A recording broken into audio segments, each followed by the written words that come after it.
Good morning. I think we want to start the session. Sorry for starting a bit late. I'm told also the other side the session ended late.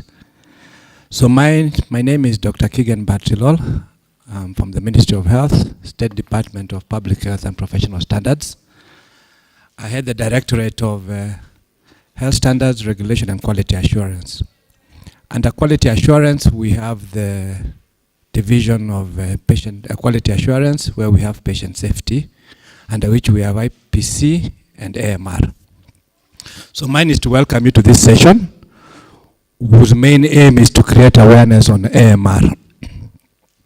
Globally, AMR has become a threat to both human beings and animals. So as we try and see how we can navigate the area of AMR, we said we'd have this side event where we can create awareness. I'd like to welcome the members of the Parliamentary Committee on Health, all other invited guests as we go through this session. We hope in the next maybe 1.5 hours we'll be able to come up with some point of actions on what we need to do around antimicrobial resistance. So with those few remarks, I want us to start straight into the program. We have two presentations.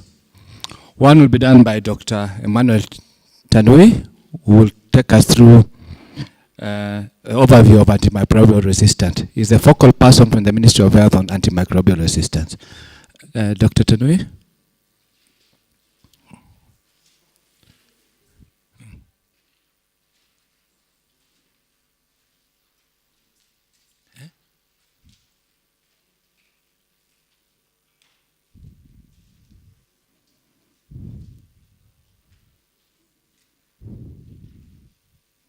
He's coming, eh? Okay, so. As we wait for him.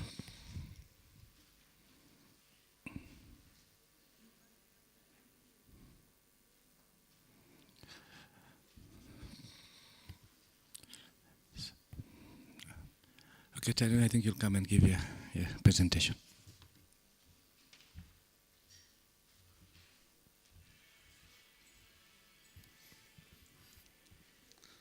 Good morning, everyone. So my name is Dr. Emmanuel Tanui.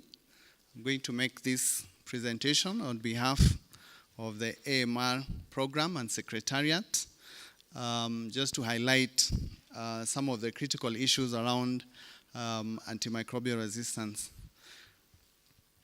So we thank you for your time and gracing this side event. So this presentation,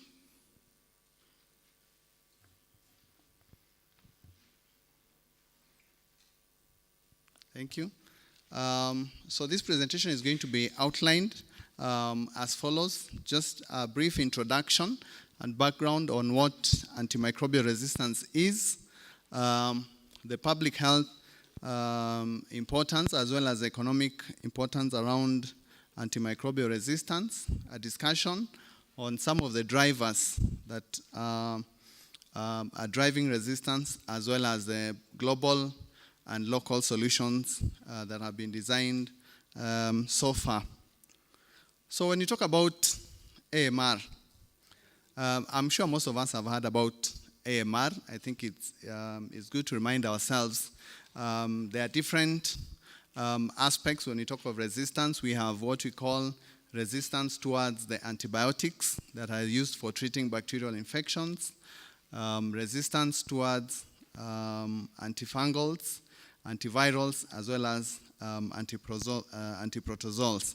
So when you say resistance has developed, we are not saying that the person has become resistant, but basically it is a property of the microorganism, the microbe. So the microbe is the one that adapts through either gene transfer or there's a mutation such that it is able to resist an infection or rather an antimicrobial that was previously effective against it. So why are we concerned about the development of resistance? This is because antimicrobials are the bedrock of modern medicine. We use them during organ transplants, premature deliveries, intensive care, chemotherapies, transplants, burns, basically to reduce or minimize the possibility of an infection occurring. And studies have shown that if that antibiotic that you are using to prevent infection was not effective, some of these surgeries would be very risky. Since the time Alexander Fleming discovered an antibiotic in 1928, the antibiotics have become very popular, and we can see from the increase in the rate of consumption or utilization of antibiotics from 2015, or rather 2000 to 2015, there has been a 65% increase in the daily defined dosages. These are a measure in which we use to get the consumption rate of antimicrobials, and a 40% increase of this consumption when you divide it by the population. And the biggest increase has been in our lower and middle income countries. So one of the most popular antibiotics that we've seen a huge increase is the classes of cephalosporins, the quinolones, and the macrolides. So this would just be an innocent statistics, were it not for the fact that we have what we call selective pressure. So under natural circumstance, the most predominant type of antimicrobials in existence are usually the ones that are susceptible. The ones that when you administer an antibiotic, you would quite easily kill them.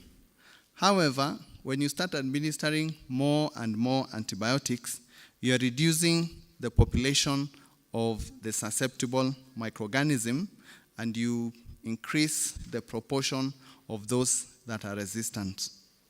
So the more antibiotics we consume, the higher the proportion of the strains that are resistant to those antibiotics. So this is what we call the selective pressure. So when we talk about the drivers, what are these drivers that are driving resistance? We can broadly categorize them to one, the inappropriate use of antimicrobials, or more specifically antibiotics. And then there is a category of transmission of those pathogens that have already become resistant. So the resistance is largely driven by abuse of antibiotics in the human and animal health sector, often with little or no therapeutic benefit to the patient. We've seen instances where an antibiotic is used for treating viral infections.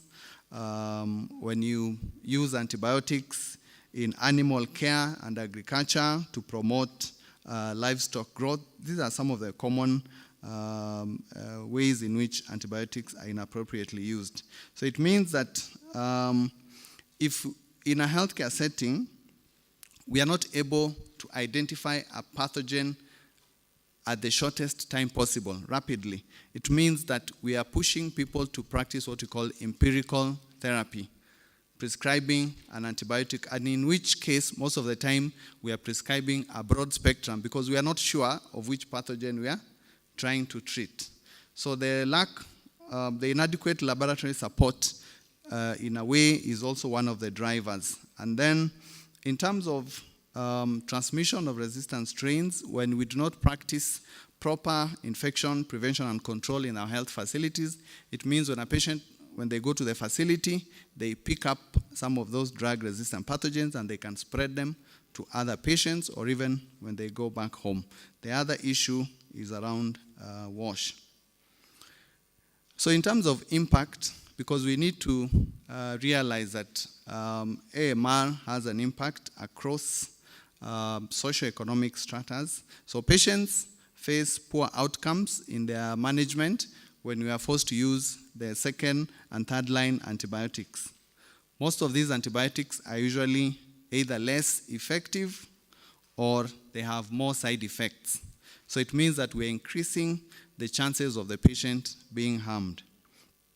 Most of these second and line antibiotics are also more expensive to procure, and they require additional hospitalization because of most of them are intravenous.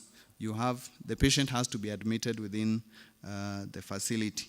So studies have shown that with increasing AMR, the costs of healthcare globally could rise by more than 300 billion to $1 trillion by 2050.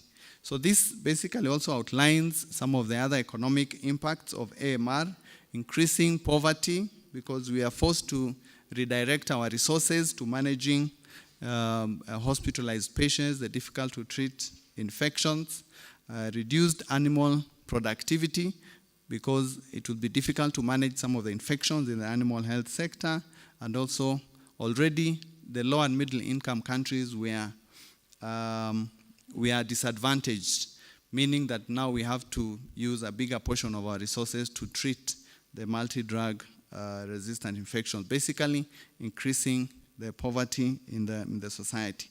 So what has the WHO done about this? In recognition of these public health impact as well as the economic impacts, AMR has been declared among the top 10 global public health threats facing humanity.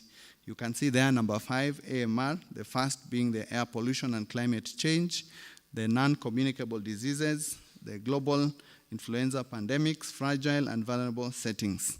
So it means that we need to put as much attention to mitigating AMR as we are doing to the other threats. You can see HIV is number 10, Ebola, weak primary health care, vaccine hesitancy, and so forth. Also, in recognition of the consequences, apologies, the slide is not very clear, I don't know why. In recognition of the mortality associated with AMR and also directly attributed to AMR, you can see 1.27 million deaths per year are directly attributed to a resistant bacteria. It means that we would have been able to avert a bigger proportion of these deaths if we had more effective antimicrobials. You can see the numbers compared to the other conditions that are usually of high priority. Malaria, about 643,000 deaths. HIV, AIDS, 862,000 per year compared to 1.27 million attributable directly to bacterial resistance. And the sub-Saharan region is bearing the biggest brunt of all these mortalities. So if we do not do something about AMR, these are the projections. So currently we have about 1.27 million deaths per annum. So if it is projected that by 2050, 10 million deaths will be directly attributed to AMR, and it is on course to becoming the #1 killer by 2050 if nothing is done now. So luckily, despite the dire scenarios which we have presented, we have there are solutions that have been prescribed that are within our reach to be able to prevent and mitigate AMR if only we implement these solutions. So we have what we call the Global Action Plan for AMR that outlines the 5 strategic priorities for mitigating AMR. 1 is creating awareness and education among the members of the public as well as professionals through education and training. When we carry out surveillance and monitoring, we are able to determine the trends and the patterns of resistance and also be able to determine whether the interventions that we've put in place have any impact or we need to change.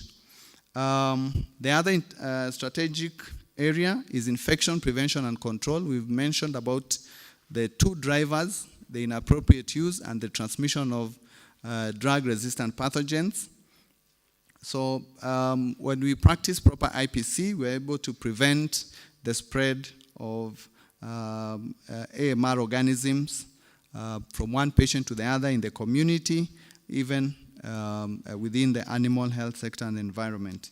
The other is strengthening the optimal use of antimicrobials through antimicrobial stewardship, training, and so forth, and also monitoring the consumption of antimicrobials. Research and development is also a key area that you can be able to mitigate AMR, so that we're able to develop more rapid diagnostic tools and procedures so that patient can be treated as fast as it is possible.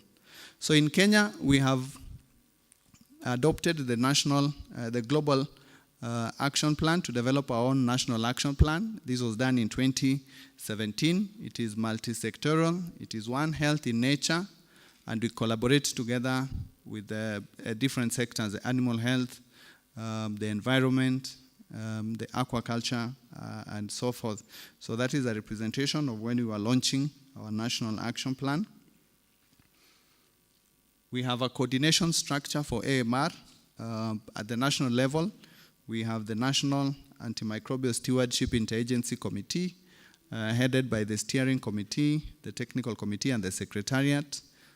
Gives policy direction, resource mobilization, development of guidelines through the guidance of the technical working groups, and we work in collaboration and partnership with the county Antimicrobial Stewardship Interagency Committee.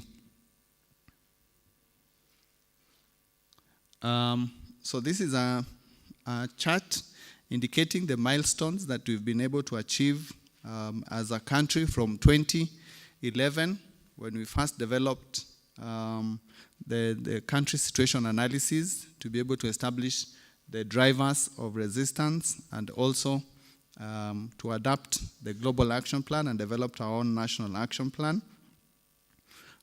We commenced with the establishment of an AMR surveillance system from 2 pilot centers in Thika and Kitale, to now when we have about 24 AMR surveillance sentinel sites, 18 in the human health and 6 in the animal health.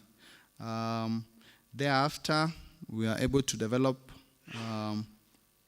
to incorporate what we call the AWARE category in our Kenya Essential Medicines list, developed guidelines for stewardship, for infection, prevention and control, and from the data that we were able to collect, we were able to submit data to the WHO through the GLASS system, the Global AMR AMU Surveillance System. And currently we are submitting data for both antimicrobial consumption and antimicrobial resistance. So as I'd mentioned, the 5 strategic areas are what guides us in what we are implementing as a country. So we have done a number of interventions under public awareness and understanding. We usually celebrate, or we carry out AMR campaigns every year, and we do this in collaboration with the counties. And the areas of focus are guided by the communication strategy, which was developed, and the IEC materials that we usually distribute to different stakeholders. Also, we have developed a curriculum for training of professionals. We have piloted with the pharmacy, and we are hoping that this is going to be spread out to other cadres, especially in the pre-service. In terms of in-service, we have training curriculum for IPC, patient safety, as well as AMR. And this also happens in the different sectors. In terms of surveillance and monitoring, which we mentioned that it is a critical aspect of being able to generate data on the resistance patterns and trends, we have different guidelines that guide us on how to implement the surveillance strategy, diagnostic stewardship handbook for clinicians, the AMR surveillance strategy, the isolate referral guide, so that we're able to guide health workers and professionals on how to do sample collection and even transfer them to the national level. As I'd already mentioned about the AMR surveillance system, the sites usually send the data to the AMR reference center at the national level. From the isolate, we are able to do further testing, even to the genomic level. However, the sites, as you can see, are not spread out nationally properly. They are focused on one area of the country, and we need to spread out to possibly all areas of the country so that we can collect representative data. So this is a representation of how the data is collected from the facility level. It is sent to the central data warehouse at the national level, and you can be able to generate reports from the platform. We have an area for integration of data from the animal health and the human health, and from the data you can be able to visualize resistant patterns across the different regions and the facilities in the country.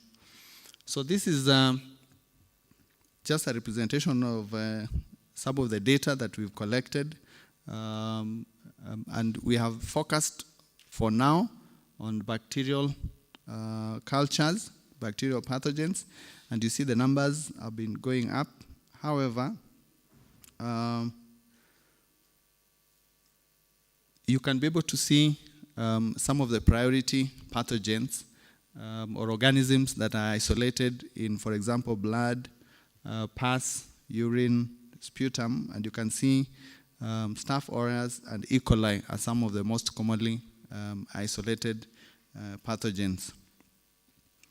This is a graph showing the countries that have been submitting data to the global level, and as you can see, Kenya has been submitting data on AMR surveillance and antimicrobial consumption despite the challenges.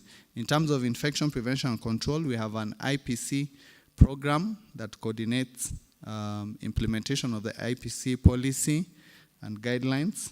A number of counties have established their own advisory committees, and we have IPC coordinators in all counties. So those are some of the documents that guide implementation of the IPC program. There is also training and capacity building of health workers in the human health sector. We are guided by standards that have been developed. We have incorporated our IPC standards under the Kenya Quality Model for Health and the Joint Health Inspection checklist. So there are different interventions happening across the country. In terms of the animal health, because we need to consider all these interventions in One Health, sensitization has also been ongoing based on the guidelines that the animal health sector have developed for the three most critical value chains of the dairy, poultry, and pig value chains. So these farm biosecurity guidelines basically guide these professionals on some of the priorities. In terms of antimicrobial stewardship, the guidance is through the strategies that have been developed. As I mentioned, we have national antimicrobial stewardship guidelines, the guidelines for prudent use, clinician's handbook, and so forth. So we have quite a number of guidelines. I think our biggest challenge is now the implementation of these guidelines. And as I will mention, we have a number of challenges facing the implementation process. For example, the antimicrobial stewardship guidelines recommends that health facilities should establish antimicrobial stewardship programs. These programs are the ones that guide the implementation of day-to-day activities related around stewardship. The other challenge is under strengthening regulation and monitoring of antimicrobial use and consumption. We've noted that there is a big challenge of access of antibiotics over the counter without a prescription, issues of medical waste disposal and management, and also being able to monitor the implementation of some of these programs. In conclusion, we've encountered a number of challenges which I'll highlight a few facing the implementation of the AMR National Action Plan. The first, which I think is the most critical, is the lack of sufficient and sustained domestic funding for National Action Plan implementation, both at the national level as well as the county level. Coordination structures for AMR are inadequate. We have only about 14 counties that have been able to establish their interagency committees for AMR implementation. We would love, as much as possible, all counties having these AMR coordination committees. The other is capacity building. We have an inadequate capacity to carry out sustained surveillance and monitoring of AMR use and consumption. The other challenge is diagnostic capacity, as we'd mentioned. The mainstay of AMR data surveillance is the lab capacity. We have a challenge in terms of also monitoring the healthcare associated infections from the facilities. Thank you.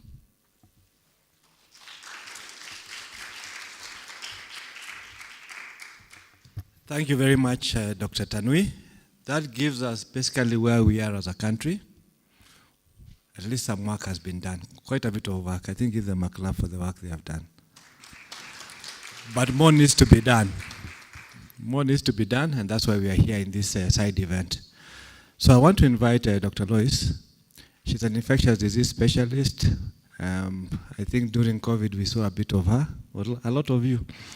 A lot of you. She also works at the University of Nairobi and the SEMA. Please give us your presentation. Thank you. Good morning, everyone. I have questions to ask. So because I teach, I like to ask questions. And when people don't put up their hands to answer, I pick on them. So the first question is, how many of you have taken an antibiotic without a doctor's prescription? I know you're doctors and all, but how many have gone to a pharmacy and bought an antibiotic without a doctor's prescription? All of you, this event is declared over. Okay, how many people have taken an antibiotic without a doctor's prescription in the last 3 months? Just to be honest, people are looking around fast. Then, hey, 60% of the people here. I'll tell you this, I can't remember when I last took an antibiotic. Actually, I can't remember when I last took an antibiotic, and I haven't died yet. So that suggests that if you don't keep taking antibiotics, you won't just fall down and die. But we probably want to talk about that, because at the center of antibiotic resistance is antibiotic use.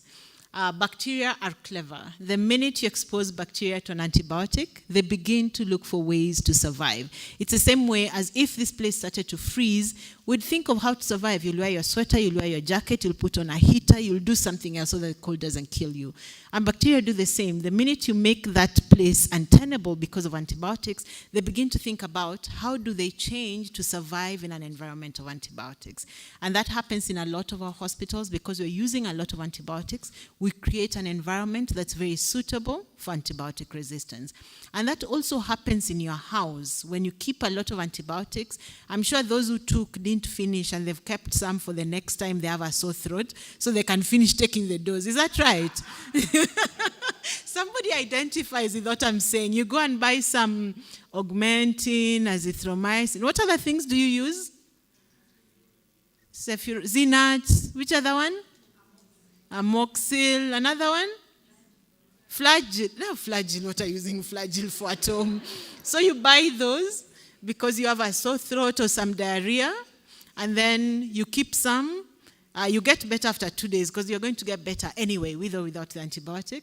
So you keep the rest of it, and after 4 weeks, when your child comes home with a cold and you get a cold, you retrieve those antibiotics and take them.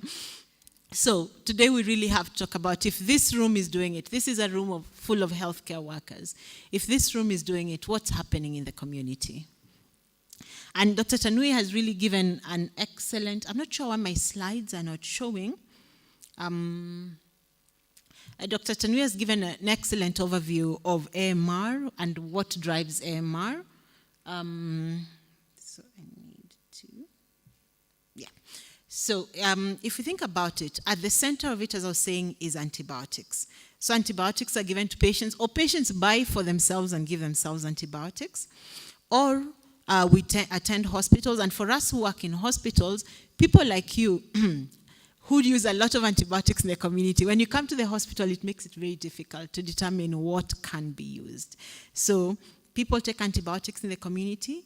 People come to the hospitals and they're given a lot of antibiotics. I think there's a lot of experience, particularly with outpatient settings, where mothers come in the night with crying children, and the easy solution is to give them an antibiotic.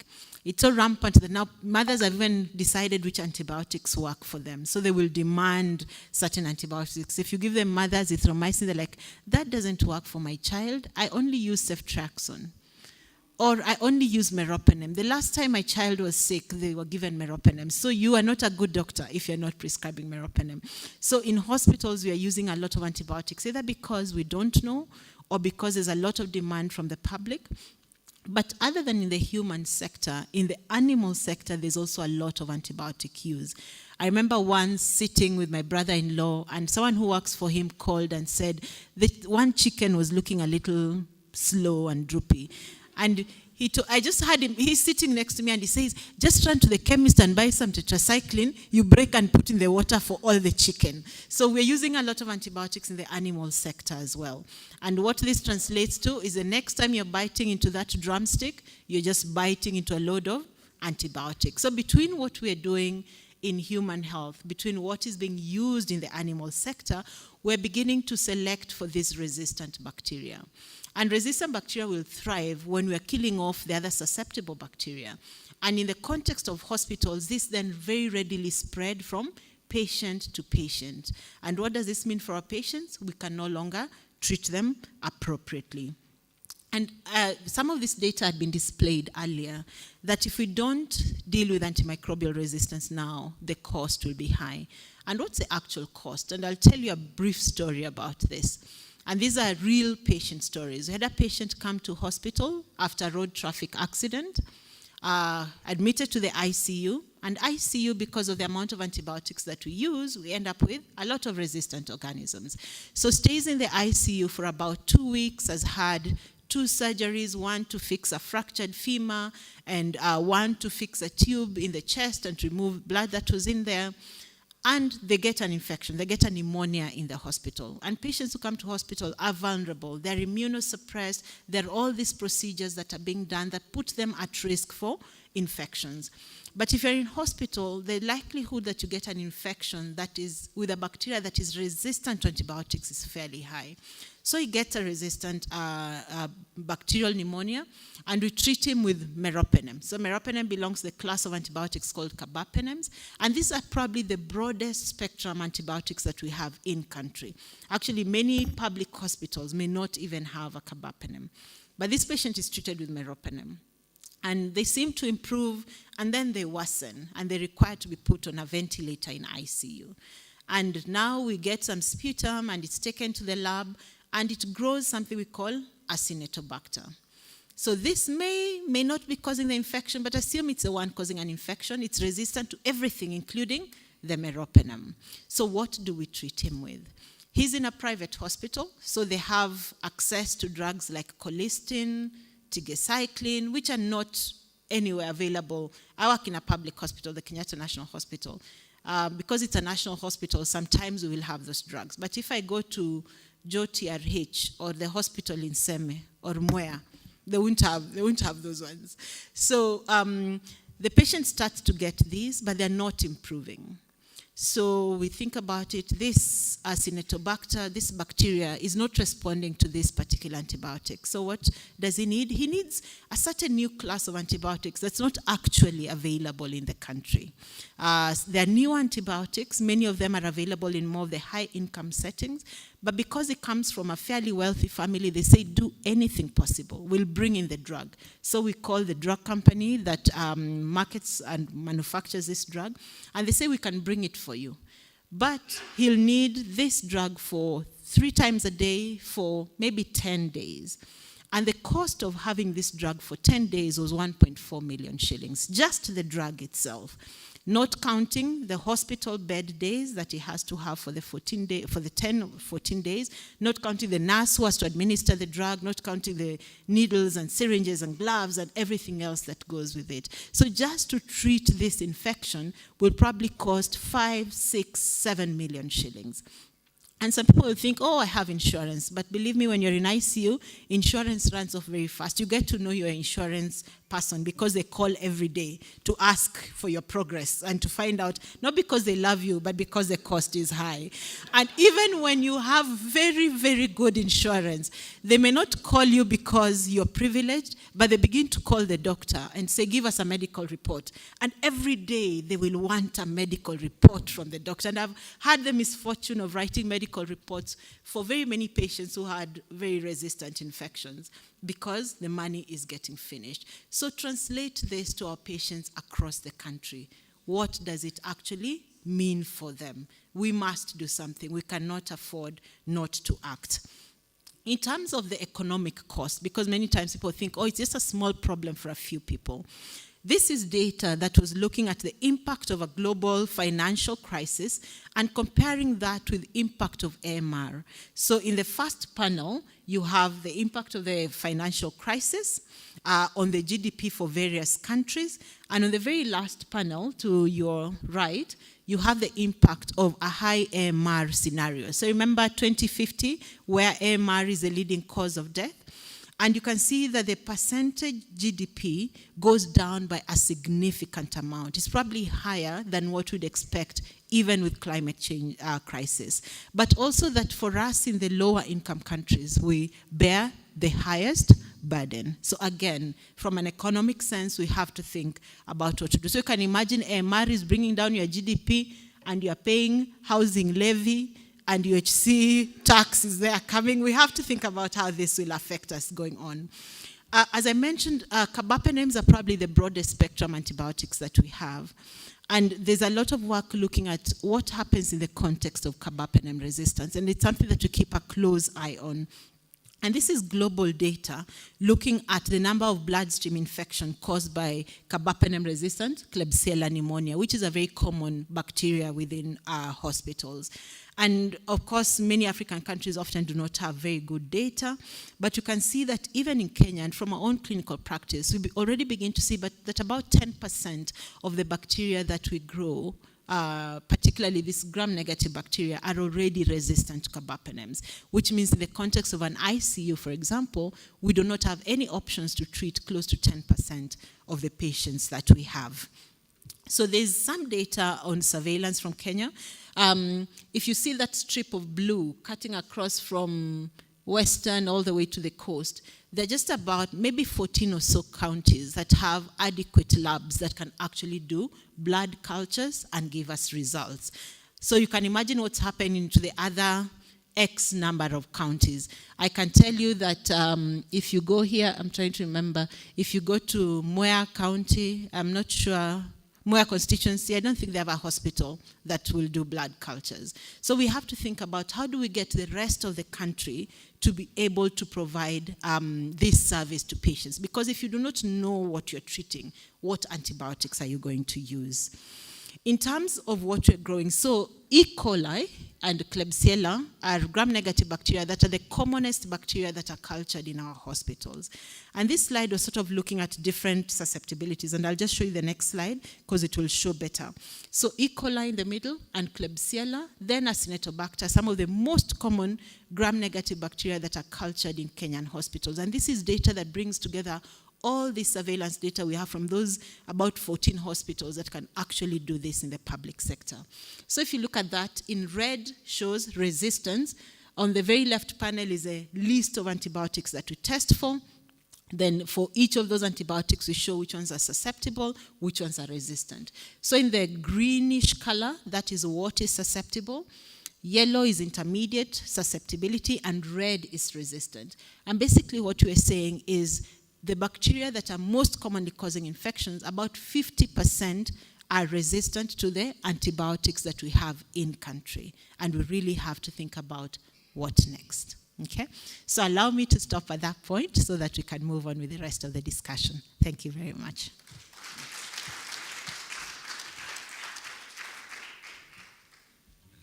Thank you very much for that presentation. Let's give another clap of applause.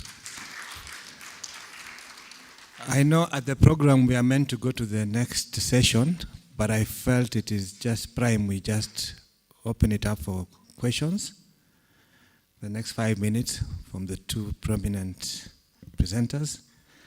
If there are any questions, you can ask for them before we move ahead. Any questions? Okay. So you just note your questions? Just maybe just ask you to sit there.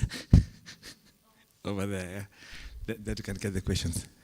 Yeah. One question for Madam. In the midst of all these figures and graphs and charts, how did you manage to sneak in the housing levy? That one was just because it's still biting me. I'm still feeling a bit of pain about it. And I thought if AMR also comes and adds to it, I'll be in a lot of pain. Okay, there's a question behind there. Okay, microphone, maybe you can circulate for us. Just pick the mic. Okay, there's a question in front from Mheshimiwa. Okay, thank you very much for those presentations. Just hold. Thank you. Yeah. Start here, then you. Okay. Thank you, Daktari. Mine is not even a question. I think it's more of a contribution. When you are sensitizing people out there in the counties so that they don't overuse antibiotics, or so that they can get away from drugs that are not prescribed by doctors, not herbalists, maybe next time you could use members of parliament for effective sensitization. Because most of the people back there do not know that they are not supposed to consume any drug which is not prescribed. We don't know. I know because I have that background that I cannot take any medication which is not prescribed. As a rule, I don't. I'm one of those people who don't take unprescribed drugs. Maybe you need to sensitize more. Don't just leave it wholly to the counties. It might never get to the intended users. Involve us in this. We are ready to help, to even mobilize for you, because that is what we do best, mobilize. Thanks. Thank you, Mheshimiwa. I think we are happy that you are here. And you can see one of the action points is public awareness. But we now know which route to take. Yes, Mheshimiwa, before I go behind. Yeah, now I can come back to the subject matter. I think one of the things I have seen in terms of, and I think this goes to Dr. Tanvi, business, the conduct of business in driving AMR. I think that is an area that we have not captured, but I think the pursuit of business and profits and the need to move goods, because when you look at some of the people that we will find in our private pharmacies, they are not strictly mainstream medical personnel. They have some understanding of names. So when you go, they can identify this drug with this name, and they need to sell. Their concern is not whether it's going to get better, but you've demanded it, I've got it. So again, that area, I think is a big gap. Then secondly, the map about our capacity to monitor and the labs. Now, this country, we have had, if we had, I don't know whether we have the vets here, and they could give us the figures of the tons of beef, mutton, and lamb that we are consuming. And largely, our pastoralist communities are in the north of the country where there was no single lab. That again, quite a bit of concern. Thank you very much over there. Sorry. before, let me just receive one more question. 1, 2, then we come to the front. Let me take, the back. Let me do the back, then I come to the front. Okay. Okay, thanks. Mine is more of 2 parts, like a follow-up, because I think the 2 other spoken about this. But my question is actually more direct. In terms of legislation, what are we doing about stopping the issue of unscripted medicines going out of our pharmacies? Because I would believe that could be an easier place to clamp down if we do have the enforcement of such legislation against these pharmacies. All right, then the other one will just be, I've heard quite a bit about what's going on in the labs, in the hospitals where they are, but what is the role of the academic institutions and research institutions in monitoring AMR? Thank you. One more question behind there. Behind. 1. I'm seeing 1, then I will come to the front, then the back, kabisa. Okay, great. Good morning, and thank you so much for the presentations. Emmanuel, I'm just wondering, we know that COVID had a really big impact on implementation of the National Action Plan, AMR, and I'm just wondering, what are the key lessons that we learned from the COVID period, when it was at the height of the COVID period, and what are some of the essential elements and lessons learned that we're going to include in our next action plan on AMR? Thank you. I'll take the 2 from the front, then 1 from the back, then we answer. Okay. I'm just thinking aloud. From the bar charts in Dr. Ri's presentation, I noticed that we're getting more deaths, or most of the deaths are coming from resistance. Yet, nobody knows about this AMR. What is the problem? If this AMR is causing more deaths, even more than HIV, cancer, and everything else, where is the problem? Thank you for that. We shall continue to champion as we begin from now. Everybody must know AMR, where it comes from. You know, when you hear AMR, you see patient in ICU. How many are you seeing the chicken you're eating at home? Are you seeing the chicken you're eating at home? That is AMR where it starts. So we'll continue championing. Thank you very much. I have a donated minute from Dr. Nyikal. Dr. Nyikal is a very comprehensive member of parliament and a medic. Of course, I'm a physical planner, zero background from health. But you see, when I got this invitation, Dr. Lois, I took it upon myself to try and find out what is AMR in itself. And of course, I was so shocked, and I started judging myself like my friend who was laughing when you were making the presentation, because we are all guilty. Of course, I tried to listen to what they were saying and looked at some statistics. And one that was so glaring was that 66% of the antibiotics that are manufactured are not meant for human beings. And I'm like, but we are the greatest consumers of the antibiotics. That said, I am wondering what exactly has to be done, because I feel like it's a crisis. Maybe it's because of the lack of knowledge I have in terms of medicine and whatnot, but I feel like it's a crisis, because you look and you hear stories of someone went to the hospital and then they had pneumonia and they died because their pneumonia was not responding to the antibiotics that we had been given. So I want to add on my colleague's contribution that I think we should be having a way to reach out to our people to know how serious this thing. You know, even myself, to be honest, I'm still thinking, until today in the morning, I was still thinking it's a petty issue. It's something that can be ignored. So if I am thinking it's petty myself, what is the other person who is at home who does not have the advantage of coming to such a meeting thinking or saying? And lastly, of course, I've had time away for around a few months, and I took time to watch a certain movie called New Amsterdam. Of course, I feel like whatever I was watching is what you're saying. So I want to ask that maybe you should also look at it. It looked ideal, but I think it can be made real so that we're able to save our people, and you must have very good ambassadors. And there are no better ambassadors than these members here, of course, apart from the other structures that you have in disseminating information. These are the people who get a microphone in a crowd of 3,000 people in a radio station that we don't pay for. You know, for you have to pay for it. But me, Mary Maingi, and DMM, we don't have to pay for it. We get it for free. So this is the best channel. I go to TV like prime time on JKL, anytime and every time. So you should use this particular human resource that you have in Parliament. Of course, after teaching us what AMR is, And after showing us practically what AMR is, then we can be able to save this country. Because seriously, I am going to throw the bottles that I have of augmentin in my house. I think my son has had a lot of antibiotics. And you see the other people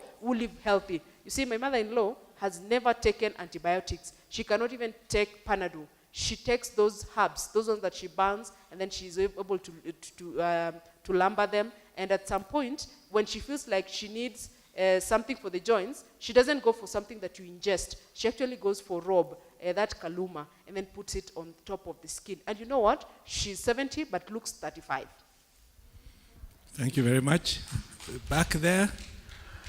Yes, good morning. My question is on herbal medicine. My understanding is that some herbalists actually mix antibiotics with their herbs. And so maybe, do we have a system for analyzing some of these herbal medication, and could they also be contributing to antimicrobial resistance? Thank you. Thank you.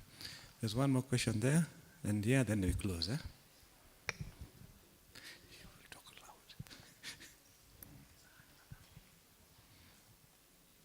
There. Good afternoon. Thank you, speakers. So my question is geared to either Dr. Lois or Dr. Tanui. And my question primarily would be focusing on public awareness. As much as we talk about public awareness, the context is usually the general public. But I am more interested in the healthcare practitioners, particularly the older consultants, because I don't know, maybe I'm the only one who's come across this, but there's certain scenarios where you find a much older practicing physician who may not necessarily be well acquainted with AMR and usually has this knowledge or this perception that it's not something serious, resistance doesn't develop overnight, but would you say that attitude is also a contributing factor, or is it just the public awareness or the public that we need to target and not just the healthcare workers? Thank you. Thank you. I don't know what age is the older practitioner. But let me bring the forward question, because the Kalia could be the older practitioner. There's one there, then one here.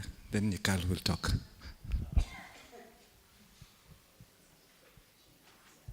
Okay, thank you very much. Mine is to Tanui. Very good job with developing policies, but I think we need to do a better job with implementation.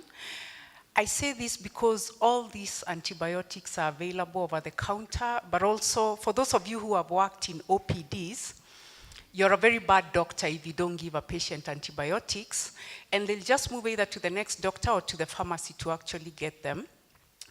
So much so that in the Western world, if you have traveled to the US or to the UK, someone actually asks you to carry for them either Augmentin or Zinat.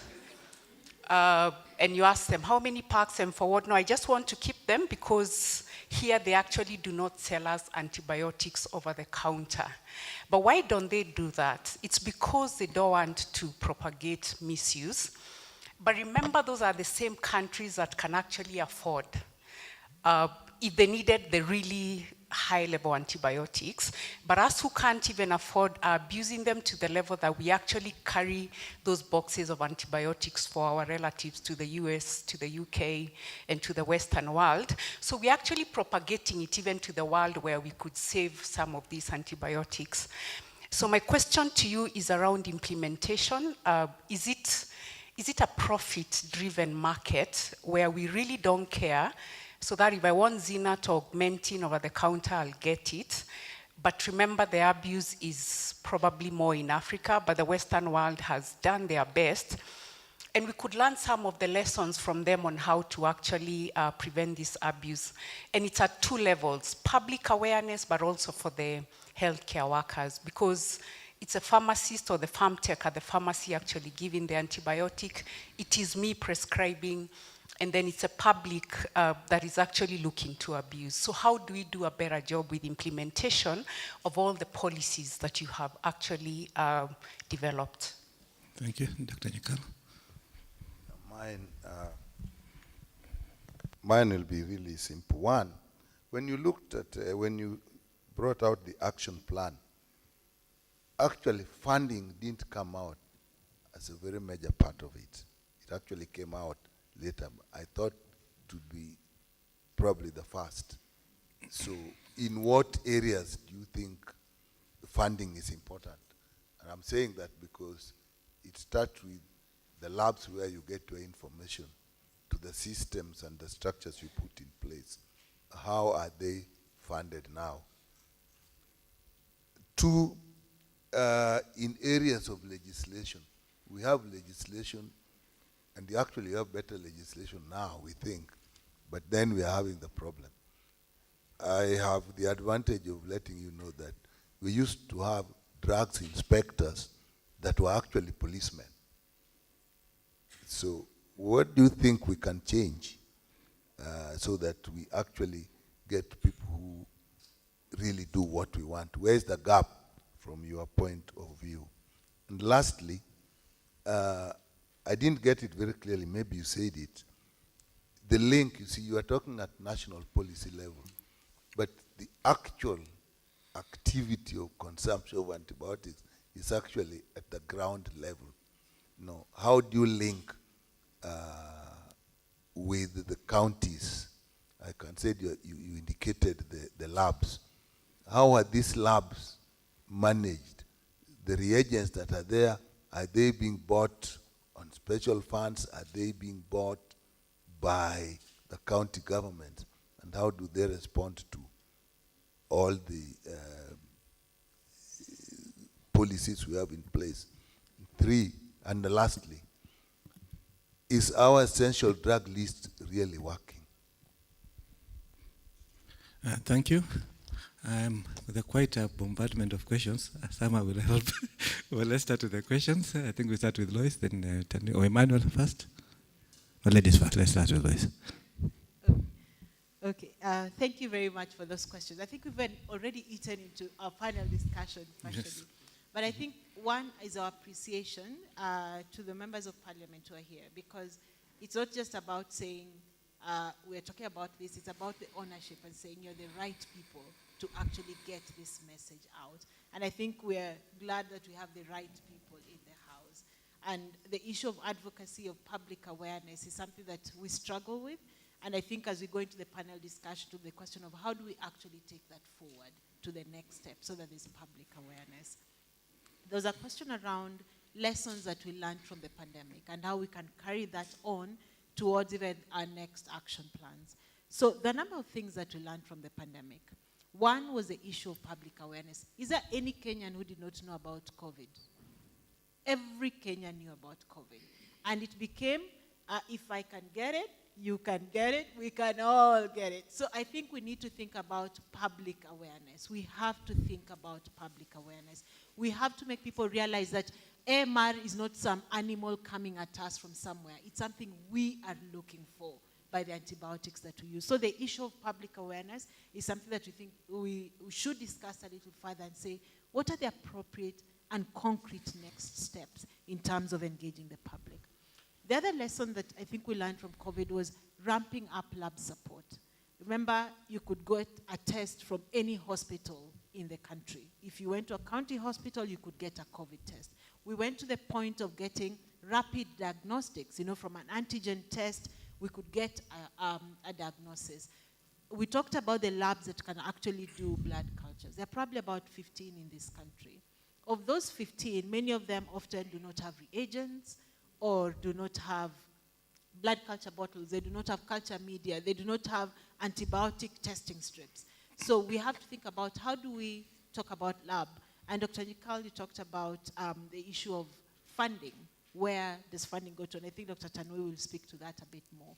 How do we get labs in all the regions of this country that can actually support? If we could get PCR to every corner of this country, why are we not able to get basic cultures done in more hospitals?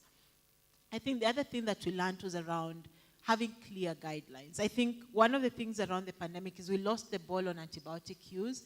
Everybody, most people, I won't ask the question again, took azithromycin, zinc, vitamin C, and anything they could lay their hands on. And that actually drove up our resistance all over the country. So one of the things we know is that pandemics drive other pandemics. So even if we have a pandemic, we're thinking about COVID, but what are the other things that are happening in that process? So if we don't keep an eye on those other issues, then we lose those other issues. So we really have to think about, even as we deal with other health emergencies, how do we protect other health issues that may be happening at that time. But I think there was also the issue of collaboration. I think people worked together more in COVID than at any other time. The religious leader was important as the doctor, because they're the ones who are coming in touch with people. The lawmakers were important because they're the ones who are determining that, yes, this is a public health emergency. Everybody must foretold this line. And I think even for AMR, we're going to have to work together. It cannot be left to doctors alone to deal with, or to one sector or the other alone. We have to work together. And if we can do that going forward, then it will be very important. The other thing was around the availability of data. I remember with fondness, CS Kagwe standing up to tell us about what was happening with COVID. Even if there were 4 diagnoses, we knew yesterday there were 4 diagnoses. Are we going to be able to do that with AMR? Because AMR truly is a pandemic of this current time. Are we able to tell that yesterday we had so many of this organism and so many were resistant to an antibiotic? We'll need the data, we'll need to handle it well, we'll need to analyze it well, and we'll need it to drive policy. And I think if we could be able to marshal all those lessons around COVID, then we'll be able to handle AMR. The abundance of funding was a crucial one. You know, funding came for public awareness, funding came for labs, funding came for all the other things. We need that outpouring of funding for AMR. Funding was given by government, was given by partners. We don't have funding for AMR from government currently, and we have to think about that.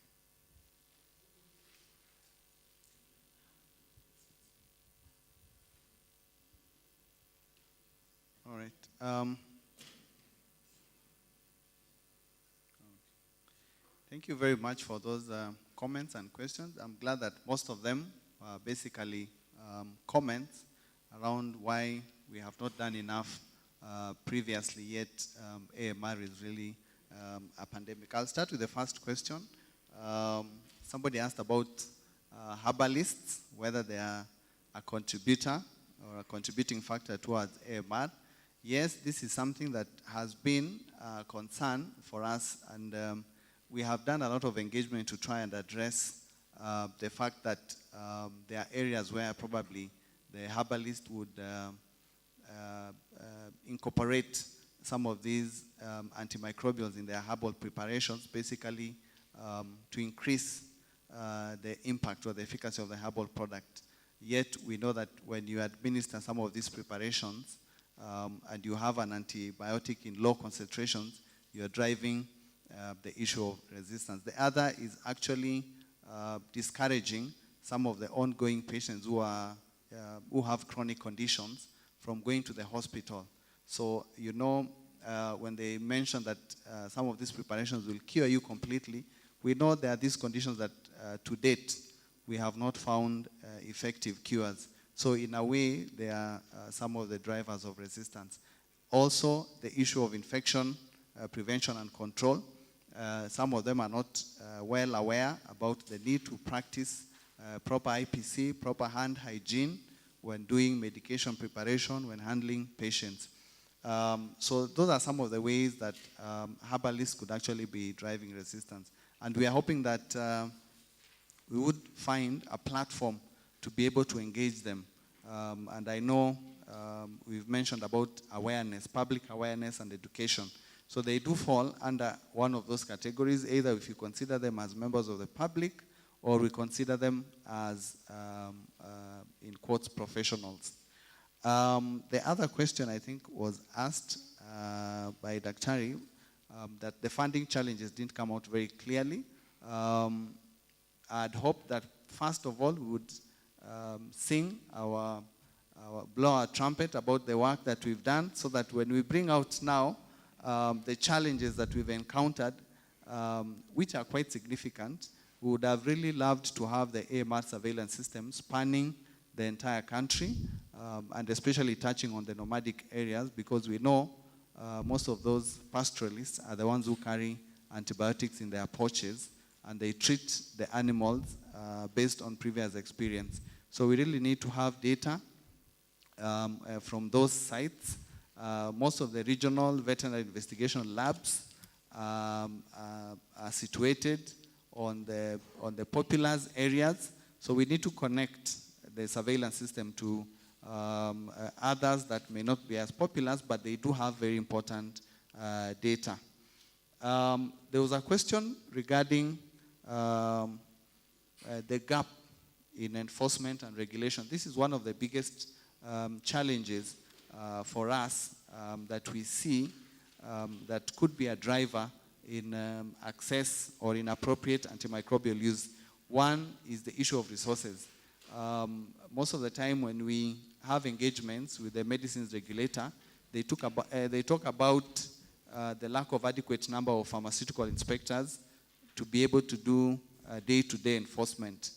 And you could notice that once they have done an inspection in a certain area, it would probably take a whole year before they go back there. So even the chemists and the pharmacists, they know that once this guy has passed here, the next time that they'll be around here is next year. So they are not under any obligation to adhere to some of these regulations. So we need to increase resources allocated so that we can have more inspectors, we can have more advocacy, even through the public media. We've seen regulatory advisories from the National Medicines Regulator advising members of the public on some of the practices they need to be aware of that could be a risk and drive resistance, and even advisories to professionals. I think the other challenge has also been on ethics and conflicts of interest. We've mentioned that some of the drivers could be business or profit-driven. Somebody is aware about the risks and the impact of AMR, but they choose to ignore because they know that most of the time if you refuse giving an antibiotic to that patient, they will go to the next pharmacy and most likely they will get that antibiotic.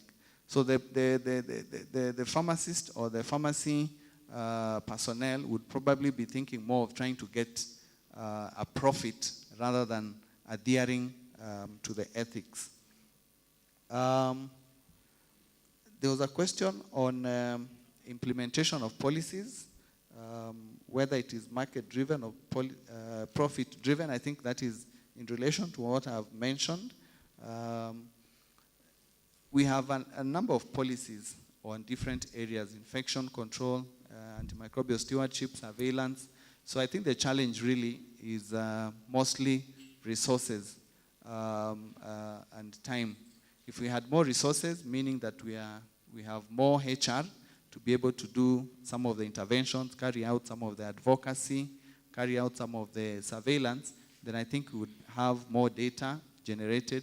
We would have more advocacy sessions for different stakeholders. Maybe there's something I've forgotten. Thank you very much, Tanui.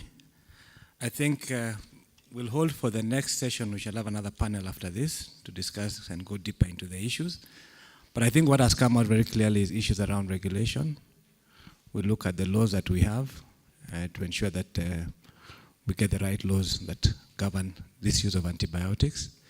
Issues around implementing the policies that we do have at the county level, remembering that health is devolved, but with shared functions. So I think those are the issues that are coming about AMR, but for us AMR is big.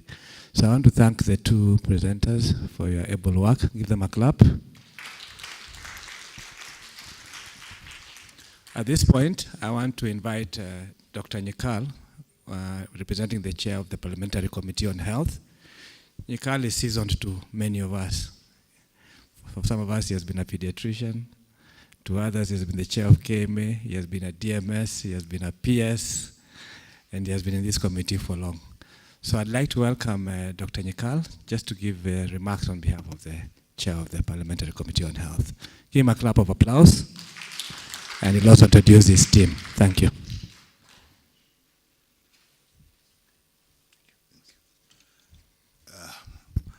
My colleagues, members of the National Assembly, our colleagues from the ministry, my colleagues from the ministry, and the University of Nairobi, and I may not know, but I would expect that we have colleagues from the veterinary department, because otherwise the discussion would be complete. I think mine is really simple. I'm representing our chair of the Health Committee of the National Assembly. We are here, 4 of us, and we took this thing extremely seriously when we got this invitation because we wanted to hear and to know, because we happened to realize for the time we have been there that all things will be said and all things will be written and all policies will actually be put in place. But eventually, politics makes the decisions on where things happen. So that is the context where we came. But I also would like to say that when I looked at the program and I saw the people who were supposed to come, and I also see what we have observed, that we think when we are putting it down on paper, that's a very important topic. But when we act, we don't show that because of the level of people who we expected to be here and are not here. I mean, that's how life shows itself. So that priority is important. But we know, and we've been briefed, that antimicrobial resistance is actually a major public health problem. It's actually a silent killer. And we've been told here that by the year 2050, it will probably be killing 10 million people per year. And that's a large number. And I don't think malaria or even COVID, when it was with us, did that number. And yet, you see how we reacted to COVID. And yet, you see how we are very attentive to malaria and even HIV. So, and that if you think about it carefully, some of those people we say have died from those illnesses may have actually died from resistance. If you get other illnesses and you get infection and you are not treated, you will die from that.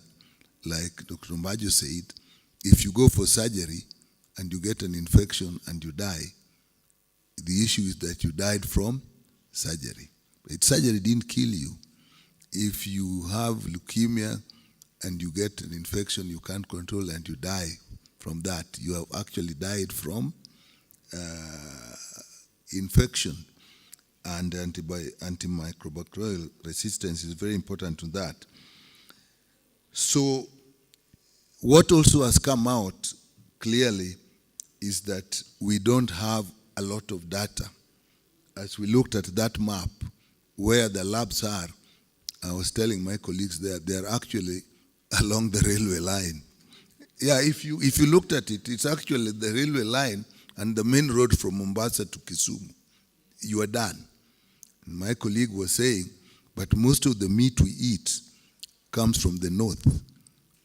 And we are further told that actually the herdsmen carry antibiotics in there.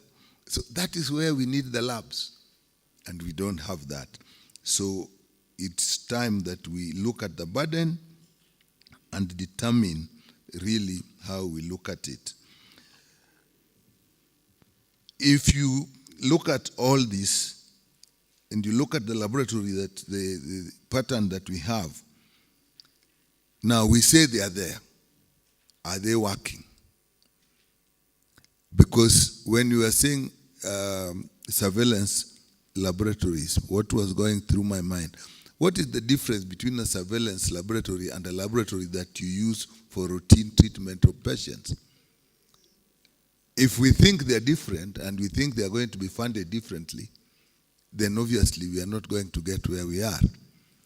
So if the labs in the hospitals, wherever they are actually working and they got the things that they need, their routine work becomes the basis and the foundation of the surveillance. Because then they'll report what is happening in the lab. And then now you can dig in and do more work. But if those ones are not working, I don't think we are doing well. So we need to increase the capacity of those laboratories, and we need to increase the capacity of our diagnostics. When I listen to the list of the antibiotics, well, it's huge. But we say we have an essential drug list, and I don't know whether essential drug list will include meropenem and all those things. And so again, there's a discrepancy between what we want to do and what is actually happening. So I think we have to bring that into place. Then we're all saying we need to regulate the use of antibiotics. We need to regulate the use of all drugs, but of antibiotics is extremely important. And I just told you that I'm probably the only one here who saw drugs inspectors that were policemen, who could themselves prosecute and take you to court directly. We've just done 4 laws, and we are going to do a 5th one, and it has come to our notice, even at the bench we are sitting, that none of them even touched on the issue of AMR. But there is an issue, because earlier Dr. Mbacho said that the kits that we have given to the health promoters have amoxil. So definitely we need to look at what the laws are. So we are going to say, even if we can't do it in the acts themselves, we must look at the regulation. Even that kit that we are giving, it must be based on law. We cannot provide a kit that goes against the law. We can't say you need prescription by a practitioner for antibiotics, then you provide a kit for a non-practitioner with an antibiotic. So those are things that may escape us. When we come here, we pick it. So that I think the people who are in charge, let's look at those areas. And then just the use of antibiotics, all of us lifted their hands, including mine. The only difference is I finished the dose. Well, even if it's not prescribed, but I can tell you it is prescribed against ethics, because I prescribe it for myself. That is unethical. But I do finish the dose. And the use in veterinary medicine. So I think that is important.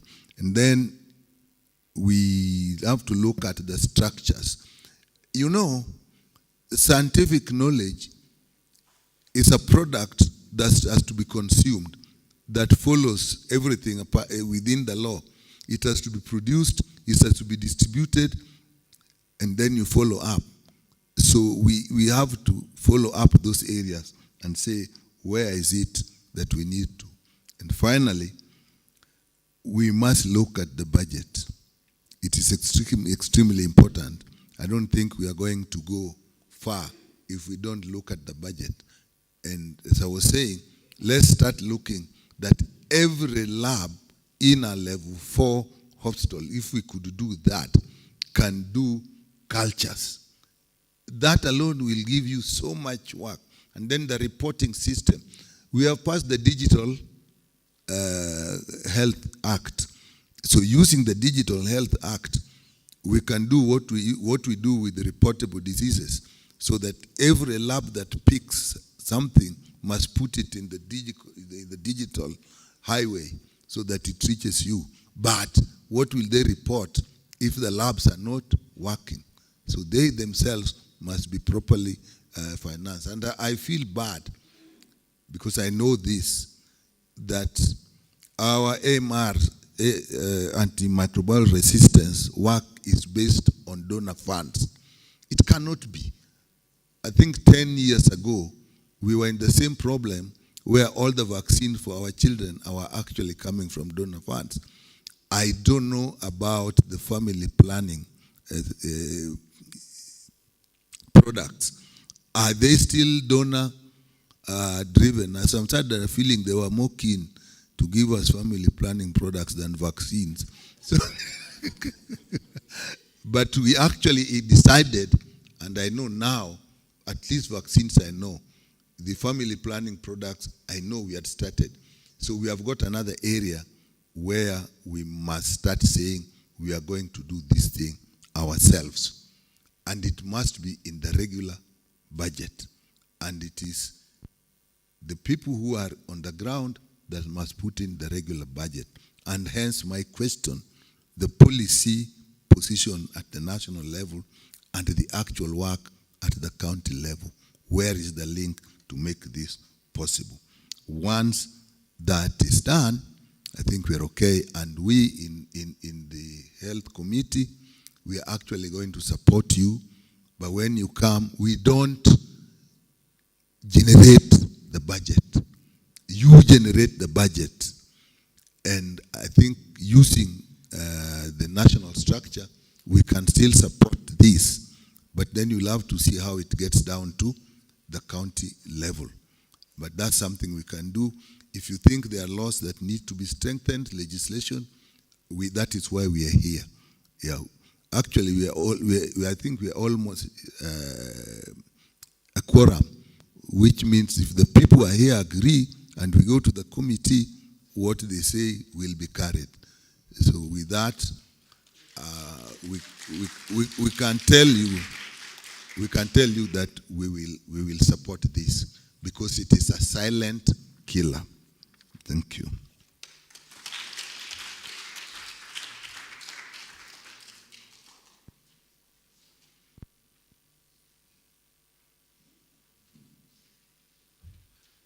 Thank you very much, Dr. Nyikal and the Committee on Health for really guaranteeing us the support.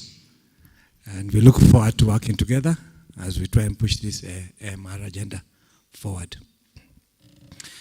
On behalf of the Cabinet Secretary, Honorable Susan, I am here to give her a speech. She gives her apologies, so I'll read her speech on her behalf. Honorable Members of Parliament, distinguished guests, ladies and gentlemen, I'm honored to join you today for this important event to raise awareness on antimicrobial resistance and to share knowledge, experiences, and latest findings in infectious diseases and HIV management. First of all, I'd like to thank the conference organizing community, together with all the collaborating partners, for convening this important event and for the meticulous preparation to ensure the success of this event. Today marks an important milestone in our journey against antimicrobial resistance. Antimicrobial resistance is a global crisis. It is an urgent and multi-sectoral challenge that affects all of us, regardless of our geographical location or socio-economic status. The indiscriminate use of antibiotics in both human and animal health has accelerated the emergence of drug-resistant bacteria. In Kenya, like many other nations, AMR poses a grave threat to our health system, agriculture, and the environment. We see a rise of untreatable infections and a decline in the effectiveness of existing antimicrobials. It is a grave concern, but we must not despair. We must act and act decisively. It is imperative that we understand the drivers of resistance and take a coordinated action to address them. Distinguished delegates, there is hope. Kenya, alongside other countries, has taken important steps to combat AMR.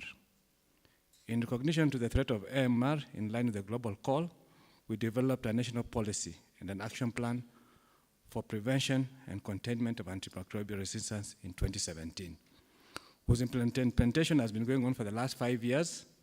It outlines 5 strategic priorities for tackling the menace. First is creating awareness and education among the members of the public and the professions on AMR.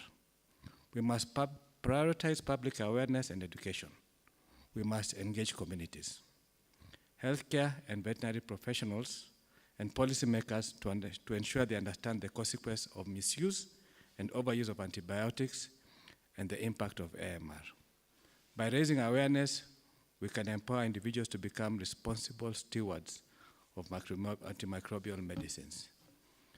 Second is carrying out surveillance and monitoring. Antimicrobial consumption and use of Second is to carry out surveillance and monitoring on AMR, antimicrobial consumption, and the use generated data on trends and patterns, as well as to inform treatment options and policy decisions. We have established a robust AMR surveillance system across the human and animal health actors to monitor antimicrobial surveillance across the patterns, enabling us to make evidence-based decisions. As mentioned earlier, there are 24 AMR surveillance sentinel sites spread across the country in both sectors. As much as we are told they're on the railway line, but they are there. We need to scale up the number of the sites to cover the entire country and generate adequate and representative data. Reliable data is the bedrock upon which effective strategies are built. By leveraging data, we can identify hotspots of resistance and track emerging threats and assess the impact of our interventions. Third is strengthening infection prevention control to prevent the spread of resistant pathogens in healthcare settings and animal husbandry. An infection averted is an antimicrobial saved. Fourth is promoting responsible antimicrobial use in both human and animal health in order to foster a culture of stewardship and ensure antimicrobials are used judicially. Lastly is to promote research and development of the new antimicrobials, diagnostic and alternative treatment therapies. Distinguished guests, the government of Kenya is prioritizing universal health coverage in line with the dictation of the Constitution. Just recently, we launched the UHC program, as well as kits for the community health promoters.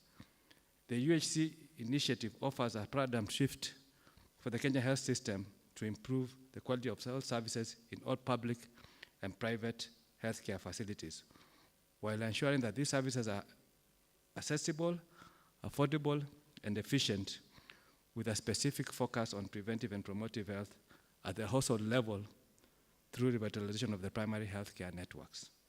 The ministry has also prioritized reduction of the cost of providing safe and quality treatment through strengthening health systems, promotion of local manufacturing, and production of health products and technologies.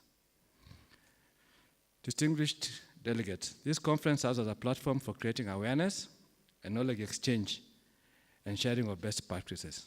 Let's make most of this opportunity to learn from each other's experiences and to forge partnerships that will amplify our efforts. In conclusion, I am confident that through our collaborative and sustained efforts, we will safeguard the effectiveness of antimicrobial medicines and protect the health of our generations to come. Thank you all.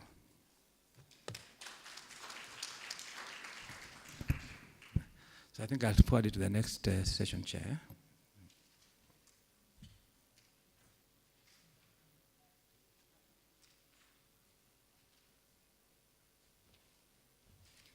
Thank you very much. I think we'll just have a brief panel discussion, and I think a lot of the things that we need to discuss were brought out during the Q&A session. So if you'll kindly allow me, I'll invite some of our honorable members, Dr. Nyikal, Honorable Mathenge, kindly come up front. Dr. Irungu, please come up front. Linus, please.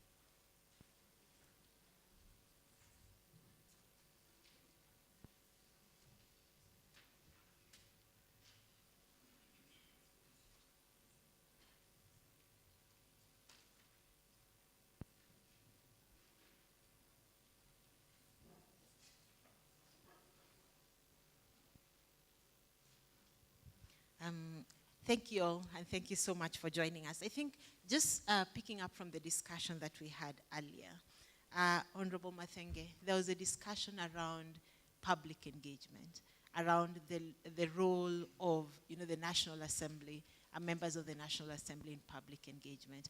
How do you think this can actually be done? How do we move so that it's not just something we mentioned here, but something that actually happens beyond this? Thank you, Dr.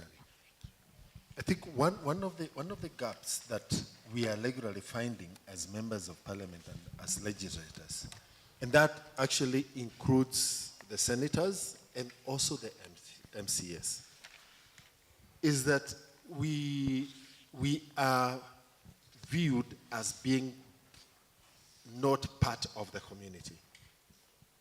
In the sense that a lot of the sectors of society are struggling with issues, especially the issues around advocacy.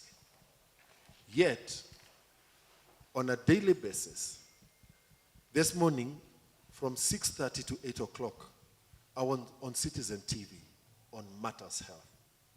AMR did not feature anywhere in that conversation. Is that an opportunity lost? Yesterday, I was engaging young people in the constituency, about 400 of them, on opportunities for young people.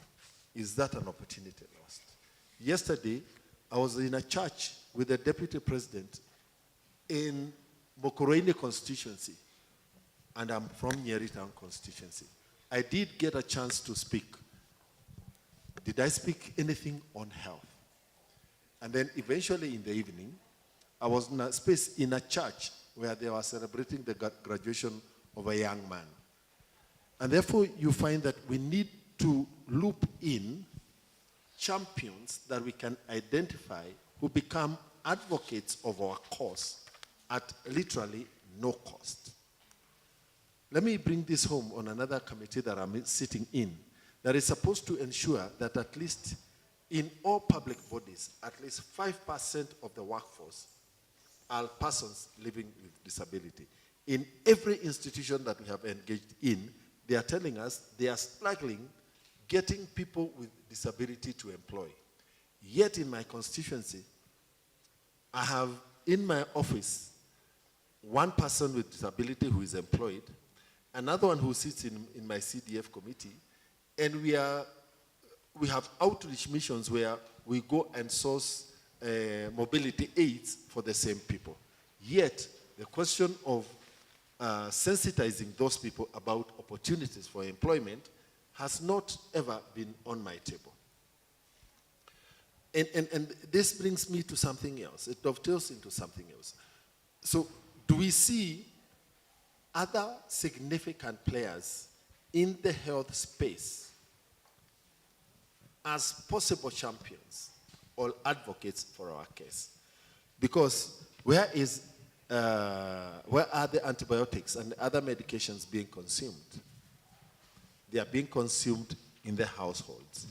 Then who are the critical partners who we can get to engage at the household level? Because if we get it right, if we get this information at the household level, then quickly we could easily turn around this. And I asked myself, one of the things I noted, and I put down here, is it possible to dream of a world without antibiotics?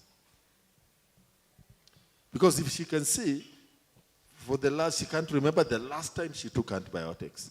Yet she's moving in the same spaces, including the ICUs, where the microorganisms that are resistant to antibiotics are quite prevalent. There was the case of our friend Cynthia Muge's mother-in-law, who the closest she comes to medication is Kaluma. Then, let me do one more thing. When we did, and this comes from COVID, when we did the vaccinations, we had a system that informed, I don't know how many million Kenyans were vaccinated. We were to do 9 million. And so we are at about 7 or 8. Yet each one of those Kenyans who did get vaccinated received communication from MOH under M-Charger. Where is that platform? Why can't we share that platform in spreading the message about AMR? So we have idle, even as we are looking for other resources, internally we seem to have idle resources that we are not utilizing. Can we be able to share these resources?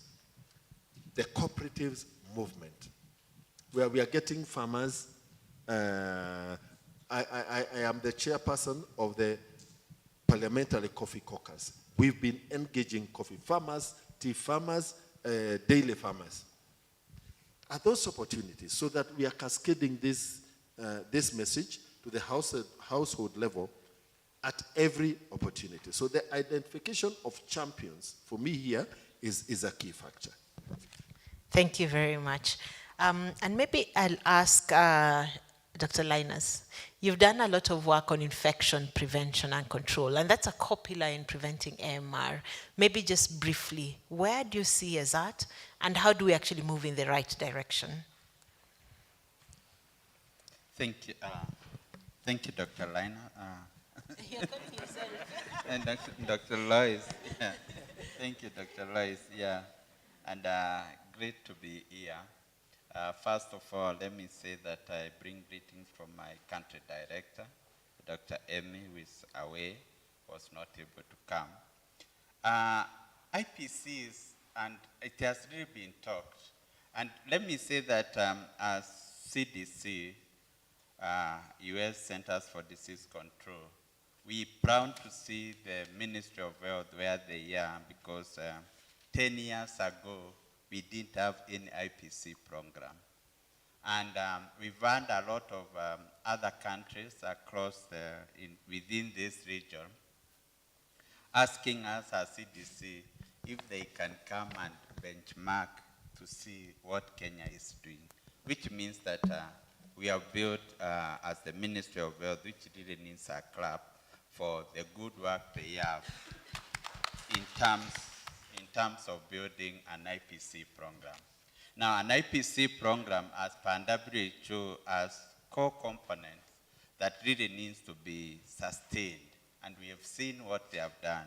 One is having staff to run the program, having policies and guidelines, which we have seen them, having some surveillance taking place. You've learned about HI surveillance, especially for surgical site infections, and then monitoring of the IPC practices. Now, with all that, the question that comes, and really which really is boggling, is who sustains that? Are these people doing this work trained? Do they have the capacity to do that? Because that's really one of the challenges. And as Dr. Tanu was presenting, mentioned about having an IPC curriculum. Yes, that IPC curriculum is there. It's a one-week curriculum. And one of the challenges, and I can give you an example of what, as we share, they have shared with me in the past. They went to a county, trained the county management team, the importance of having an IPC program. They identified people, and those people were really capacity built for our week, and they were stationed in the areas to perform that work. Within the next 3 weeks, all those people were reallocated into other duties. What do you expect after that? You start from zero. So what as CDC we have done is we've worked with some universities to develop the IPC curriculum at master's program. And for the last 2 years, actually, that curriculum has been lying at the Commissioner for Higher Education for approval. And that's a challenge. 2 years to start the program, to have professionals who are trained, who can champion, because having infectious disease, people, and knowing this is a pathogen, let's say resistant, how do we prevent it moving from this patient to the next person? So it's really very important to have those professionals in place. Thank you so much, Linus. And I think in the next question, I'll ask Dr. Irungu and Dr. Keegan to team tag on this one. We've talked about funding. How much money are we talking about? And how do we actually ensure we have a budget within the Ministry of Health budget?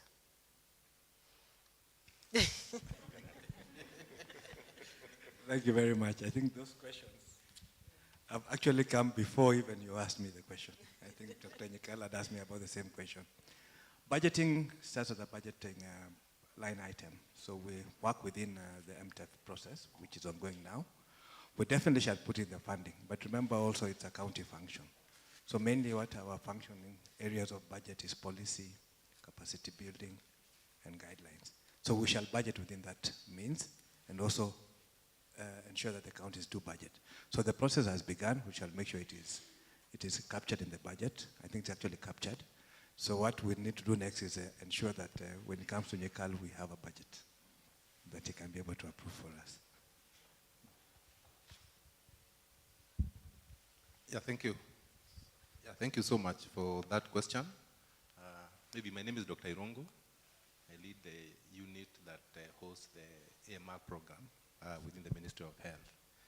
Actually, last year we were able to cost our implementation of our National Action Plan with support of WHO.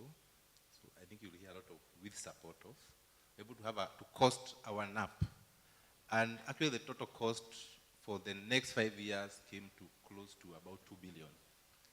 And this is distributed across the various stakeholders. This was a budget that cuts across the Ministry of Agriculture, Livestock, as well as the Ministry of Health. So it's quite a substantial amount, and the budget is allocated across the 5 strategic objectives. So there's some allocation for awareness, for use, for IPC, for research and development. So it's, yeah, it's not that, it's quite an amount. But we are happy that we've been able to mitigate a small fraction of that with the kind of support we've gotten from our key partners. Thank you. Okay. When you did your presentation, I saw something about the impact and the cost of AML and IPC, both on health and on the economy. And currently, when you look at the focus of the health sector on UHC, I'm asking myself, we've just done about 4 sets of laws where on UHC, I cannot even remember seeing the abbreviation AML in any of those. But just to expand it a little bit, that then if we are having the economic impact component, then is it possible that among the sources of funding, we could also be requesting the Ministry of Economic Planning to chip in from their budget in terms of this project? That sometimes we just need to widen the scope. The reason being, you go to Abuja Declaration, look at our forecasting for health budget versus where we are. And therefore you find that if we restrict ourselves strictly to health and maybe agriculture, are we denying ourselves opportunities? I say it is a big maybe, but what is the harm in trying? Thank you, Mheshimiwa. Thank you, Mheshimiwa. I think under the pillars of UHC, I know we have the 4 pillars, but the end of it, all trained in all of this is quality of care. And this is quality of care. When we talk about professional standards, we talk about health facility standards, we talk about quality models of health, patient safety, and health worker safety is there. And this is where AMR comes in. So I think we just need to really leverage on that quality of care. Because if you look at what has been done in several countries, and even ourselves, we say that we have more access to maternal care, yet maternal mortality has not come down. We're talking about quality of care. It is these small things that ensure there is quality, antimicrobial resistance, infection prevention. If you look at what happened through COVID, we learned a bit through infection prevention. I think the number of children going for treatment in the hospital with flus went down. Even ourselves, things went down. The simple, basic IPC. I think the other day I was in the hospital, Kenyatta. They had a big of an issue around the neonatal ICU and the newborn unit. By simply telling the mothers, wash your hands before you enter there, infection just went down. So it's the basics. So we really have to work around quality of care, infection prevention, and antimicrobial resistance. Okay, thank you very much. Dr. Nyikal, as we were speaking, I'm sure maybe 1,000 people have walked into a pharmacy in this area and bought an antibiotic without a prescription. What can we actually do to stop that? Because, and we can do all these other fancy things, but if we don't stop that dispensing, over-the-counter antibiotics, we'll not move very far. What is that one concrete step that can actually be taken? We talk about we need more inspectors, we need this, but it's not happening. And it hasn't happened for many years. How do we get there? Well, first of all, let me recognize that we have Dr. Zainab in the team. She's just arrived. So what we are saying, some will land in your lap, because I'm sure you are representing the minister. For me, in all these things, there's just one issue. Saying it, writing it, but in the end, what does not happen is doing it. And when we talk about, and the next thing is thinking in a silo manner. Because if we now talk of antimicrobial resistance, it is in everything. You find it in PPB, which is now going to be KDA. That is where we think it is. But it is also in IPC, which is actually within hospitals and quality assurance. It is in, actually, when you are working out requirements for your level 4 hospital labs. Do they have swabs? Do they have blood culture bottles? Do they have those strips? So that somebody in the laboratory who is making the budget or is being asked to make the budget does not have to think this is antimicrobial resistant. If they just do what they're supposed to do, then this works. So, like I think most of us actually will lie with you, Dr. because it is coordinating all these people. It's you who is going to see that what is PP doing. What, even people in the counties, what are they doing? Because you may say that the labs in the county are not under you, but the policy they work with is you. You still should supervise them. I think there should be a link between your department at national level and also PPB now or KDA later, so that actually you want to get a report from every single outlet of drugs, of how much antibiotics was sold and who was it sold to. Because they always take that paper when you happen to have the prescription, they take it. And I don't know whether it is kept somewhere or it's just taken from me and it is thrown. There would be no point. In fact, you may wonder, people are not asking for prescriptions because they've been asking it for years, and whether they ask for it or not, nothing happens. So I think we should just take it up, link and say, from your point, you are the person who should say, I want to know all the antibiotics that were distributed. It may be difficult, but we have a board. And I think within that board, there should be somebody who is just responsible for use of antibiotics alone, not other drugs, and should develop, and with the digital equipment we have, it should be possible to monitor every antibiotic that came in the country. My colleague said, all of us got messages or when we were vaccinated. Why is it not possible to know the antibiotics that came, where they went, and where the prescriptions that went with them? In fact, if we did only that you say that for 1 year, all you want to do is make sure that all the antibiotics that came into this country, you can track where they went, and you want to see the prescription that went with them. It will take us away. Things that look difficult, the problem is that the amount of work it requires, we are afraid of doing it. We are not tenacious and saying, I'll do it. I think that, in my view, is something when we live here, we should think about. So at PPB, this is their job, but you are the one who is concerned with it. Are they doing what they're supposed to do to help your work? That is one. But then you realize that we have a devolved government. And then something is coming which I've said, my colleagues will tell you. What is bothering this country? You know, he was saying, I was director of medical service, and we could actually say, that is when you have drug inspectors that were policemen.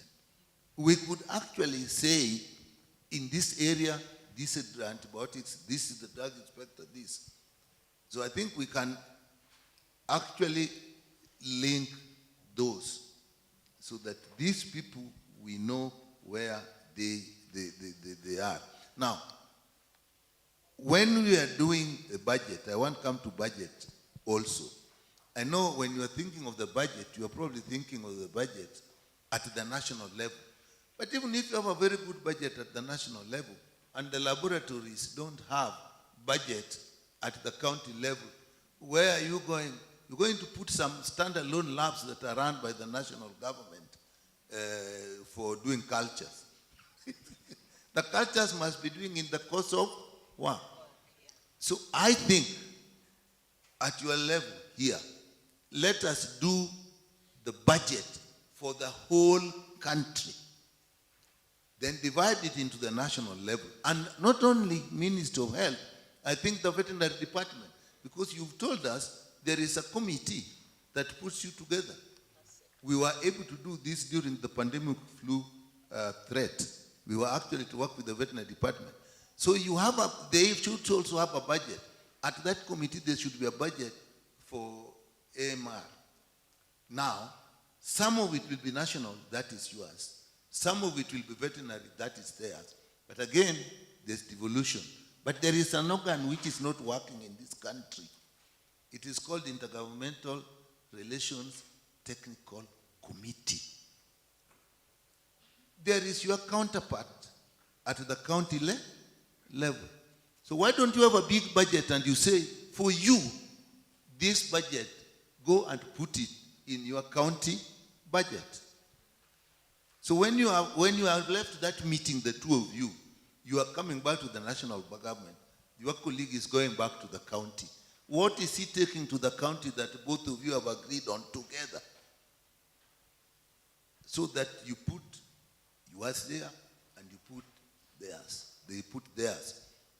I can tell you, after this meeting, if we are coming to the next, and it's coming soon, you are actually on what stage? We are in October.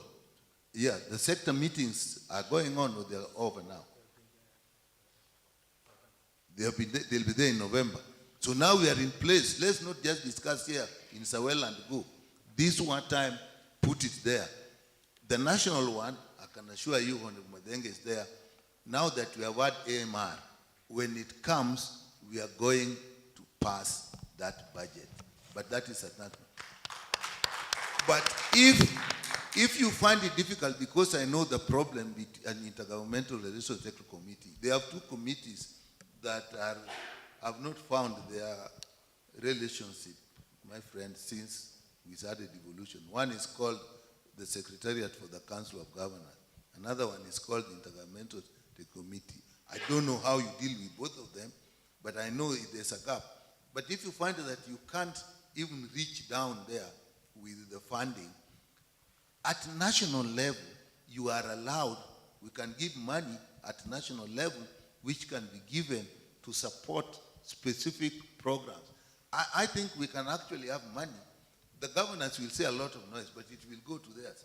But don't insist on buying the commodities here and taking to them.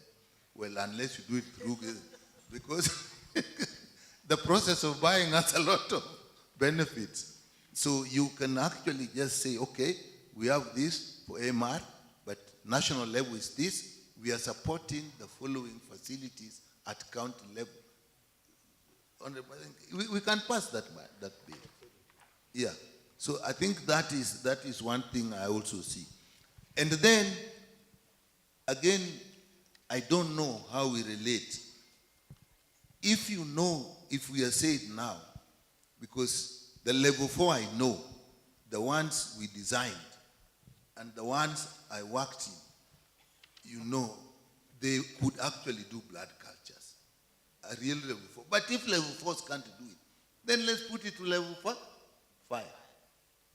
So, is it not your work to know that all the level 5s in the country, all the level 4s, can do blood culture? Just a simple thing. They need a blood culture, they need swabs, and so on. And so, somebody has to come out and make things happen. So me, because I looked at this, last night I had to fresh up and look at what is the WHO Global Action Plan. You have followed it to the letter. The strategies, you have followed it to the letter. But how will it leave the board where we are seeing it and your computer, and it goes to the ground? That is what we need. Thank you very much. I think I just want to add one thing, that among the statutes that we have passed, and even the KDA bill, under the Digital Health Act, we have put in the aspect of track and trace. We are also doing it under the Kenya Drug Authority bill. So the platforms to leverage on, also identify them early enough and ensure that then we are on that this issue of AMR is amplified to the level that it requires to get to. And lastly is the delicate negotiations allowed, the fact that health is devolved. And of course the feeling by county governments that you should not interfere in our function and in our responsibility. But at the national level, we are organizing the levels and the classification of facilities. And therefore, we should be able to insist that every level 4 facility, for you to be graded that way by the ministry in terms of the health standards, every level 4 hospital must have a lab that can do this. And again, the labs are also classified under the regulator that regulates the practice of laboratory. So again, looping that in would help us move faster towards where we need to get to be. Let me just add, as I said, I like what is being done. Now, CDC, actually I said I was looking things up, and your 4 strategic area for reducing incidence of antibiotic-resistant bacteria, prevention of infection and spread. So IPC, that curriculum you did, we know it is at Commission of University Education. It will never come there on its own. Somebody will have to walk there, call a meeting, and say, we want this thing. Now, let's agree here. Who is going to do it? Dr. Gideon, just go there. No, actually, you. Is it not him? Don't, the Ministry of Health, if you are looking for the Ministry of Health, let me tell you a story. When we went to strike in 1981, the director of Kenyatta told us, the government doesn't like this.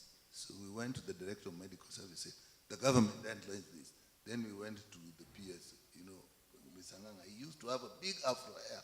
That's a big afro hair. So he said the government want this. Then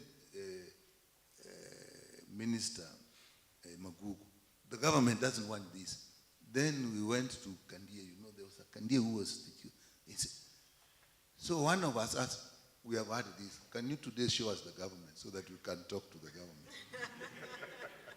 So the Ministry of Health, can you show me the Ministry of Health, madam? I would say between you and the madam there, somebody just walk to Commission for University Education and bring that thing out as a curriculum, because it will never happen. Number 2, at CDC, you said very clearly, prevention of infection and spread, that one you are working on, tracking resistant bacteria. That's what we are talking about, these labs. Who is tracking them? Who is tracking them? Minister of Health. There really has to be an officer whose job is to track resistant bacteria. And we then call him, if we like our man called Hassan, we say, Hassan, now tell us the state of resistance of bacteria. If it is Klebsiella pneumonia, how is it? If it is methicillin resistant stuff, that is what I remember as a neonatologist. Who is it? Because some of these things are left to institutions. But it is people who do things, not institutions. Yeah, thanks for that. And thanks, Lois. Tracking, we've supported the ministry and we have put it on the central data warehouse for tracking. And I think Susan is here as the focal person who is actually tracking that and can tell us the resistant pattern for 6 priority pathogens in this country. Now, the issue is, as we have said, we have very little data just following the railway line. Why, as we've said, all the level 4s, if they can do the cultures, will be very, very beneficial. But the question is, the cultures that they do is from the private driven, not because they are donated the discs. You know that very well, Dr. Nika. The disc. So the disc does not follow the strategies that is supposed to be there. So I give you what is available, you culture for what is available. So these are the things that needs to be streamlined. That is what I was saying. These people here will say how many discs this country needs. They'll tell us how many discs this country needs. If the counties don't want to buy them, as this is what I'm saying, if you came with something unique as that, we want discs, blood culture bottles, so we are coming with a program for tracking of resistance. And my colleague, we will fund it. It came like that, and when we come to, when you people come to those budget meetings, I always say, why is the minister talking a lot? I want you people to talk. That is what will tell us. So the minister reads a summary. After the minister has read a summary, I don't want to ask the minister how many discs for research and resistance. But you can ask, and you should know. So when the minister comes to our budget, I'm saying this is another thing, will be all areas. Let the minister do a quick summary. We want to hear you. Or who should we hear? Yeah, absolutely. And I think most importantly, there's also the overall direction. We've just concluded an exhibition on encouraging local manufacturing. Some of these things, do we still need to get them imported? Or is it one of the directions we should be taking and advising the country that then in the area of culture, the reagents and the bottles and everything else, that this is one of the areas we should be saying as a country we are encouraging is a real opportunity for local manufacturing. What happened to swabs? During COVID, every child knew you. Yes. So how come they don't know him? We are going to talk about AMR. Yeah. So swabs, suddenly, well, not suddenly, Kemri could do swabs. Kemri could do sanitizers. So these discs, are they not just some paper in which you impregnate antibiotics? Yes. Okay, all right. This has been a very interesting discussion, and we are very, very grateful for the thoughts. I think there's a lot of lessons on which we need to follow through. I know there's some questions, and maybe we'll ask them after the panel, just because of time and the afternoon sessions for the meeting. I'd like to recognize one person who strictly told me not to recognize him, but I will. Brian Redman, who is a PEPFAR country coordinator. Thank you for joining us. I think I'll hand it back to Dr. Keegan. Thank you very much, gentlemen.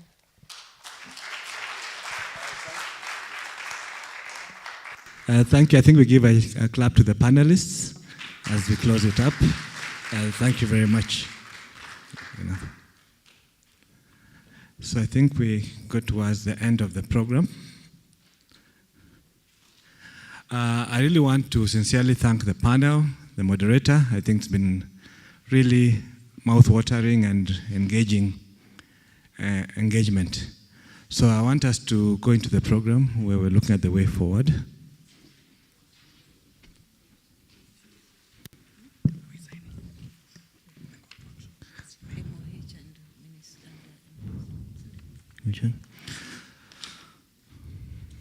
So let's look at the call to action.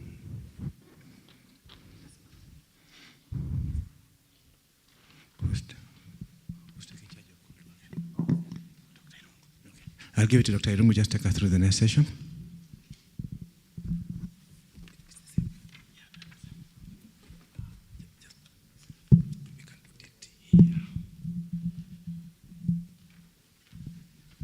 Keep learning every day. I think when we're in Kericho, there were many signs of human resource for health. So now we are calling for a call for action for AMR.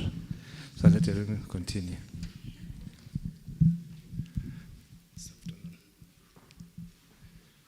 Good afternoon, everyone.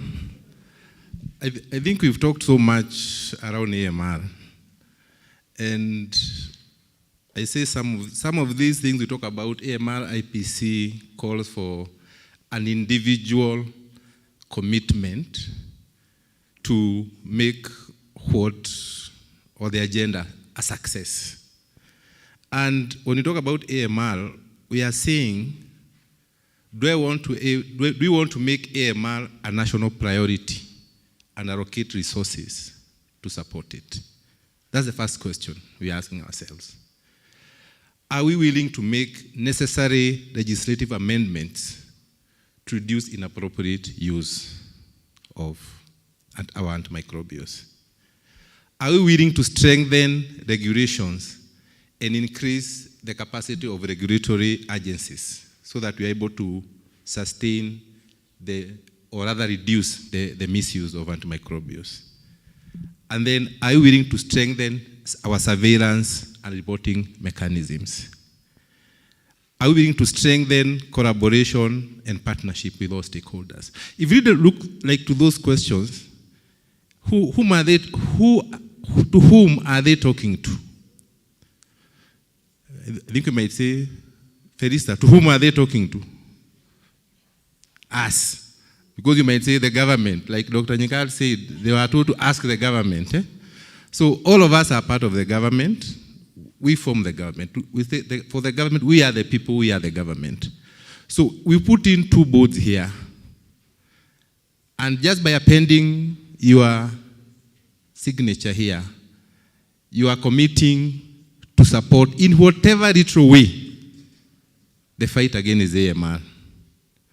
And I wish to request the team from the Parliamentary Health Committee, I don't know if they are still coming back, to lead us on the way of making that commitment. And trust us, this was just an initial engagement. We'll always be at your doorsteps. We want this thing done. And I think I liked when he said that these guys are able to speak to thousands of people. Sometimes we struggle to speak to 100 because I need to go to find my way to Kericho. I need to find my way to Mandera to speak about AMR. But if we commit here, then trust us, it's a pact we will build and we'll be able to follow up and see that we succeed in terms of AMR. So I'll start with the team from the Parliamentary Health Committee. Just append a signature, just to say something. Then we'll follow the minister's leadership, and then all of us will be able to state something. Dr. Nyikal, we had just put up a board, a call to action board, and we are saying we just want to commit ourselves to support AMR work. And to us, it's a signature or a symbol, is symbolic of our commitment to support AMR. Maybe I can turn it. And I had asked, to whom are those messages talking to?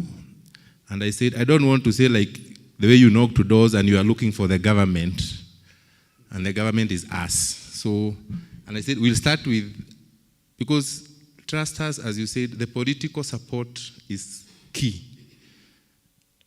And politics move things. So I request your team to just append a signature, and sometimes we may never remember who wrote. So if you can just put your initials there, then we'll really, really appreciate.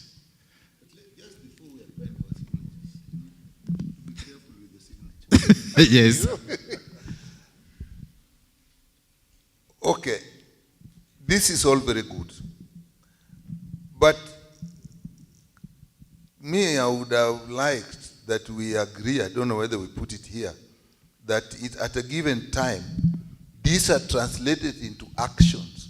1, 2, 3, so and so, so and so, so and so. You could even use the WHO framework, which says at the national level, who is it?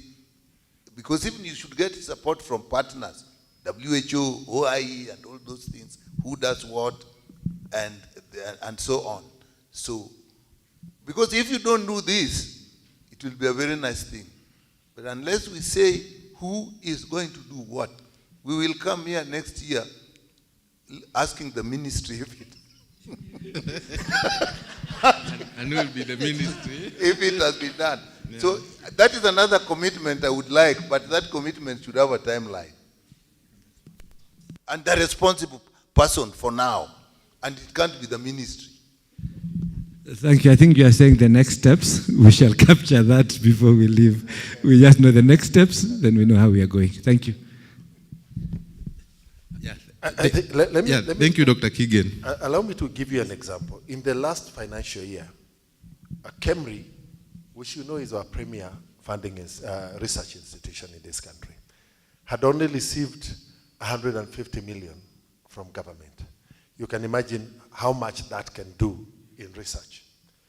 This year, after engagement with KEMRI, in this financial year, we increased that amount to 500 million shillings, 500 million. The health committee is available to you on Tuesday mornings, is available to you on Thursday mornings, and is available to you either on a Monday whole day or on a Friday whole day. And sometimes, depending on how you approach us, sometimes we are able to isolate even a Saturday to engage on matters health. So our doors are open and the opportunities are available. All you need to do is get in touch with our clerk. You don't even need to walk in. Write a letter, drop it there. Before the end of the working day, it is in the hands of the committee and we are able to prioritize. Thank you. I think, as I told you, initially, when you want to engage, you go pole. But now, I don't think we'll do it pole again. We'll knock on your doors. You don't have the break. The leader of delegation has to. Yes.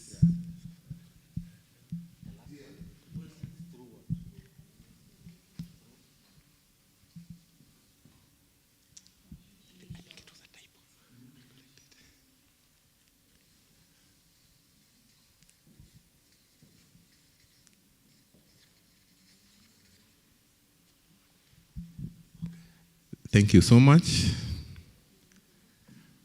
This is a call to our MOH leadership.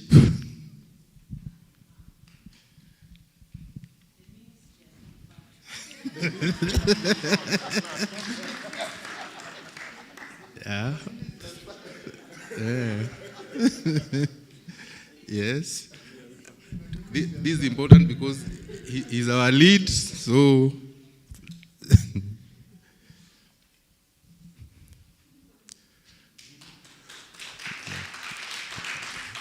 Thank you so much. CDC team, I know, Linus, in fact, your commitment has been there, but commit again.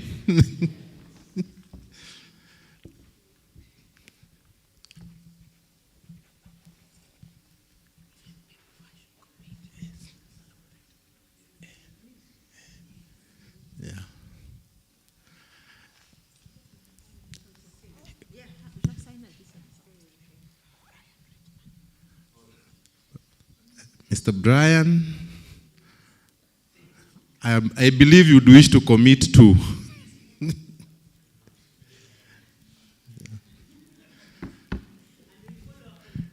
And we'll follow up on the commitments.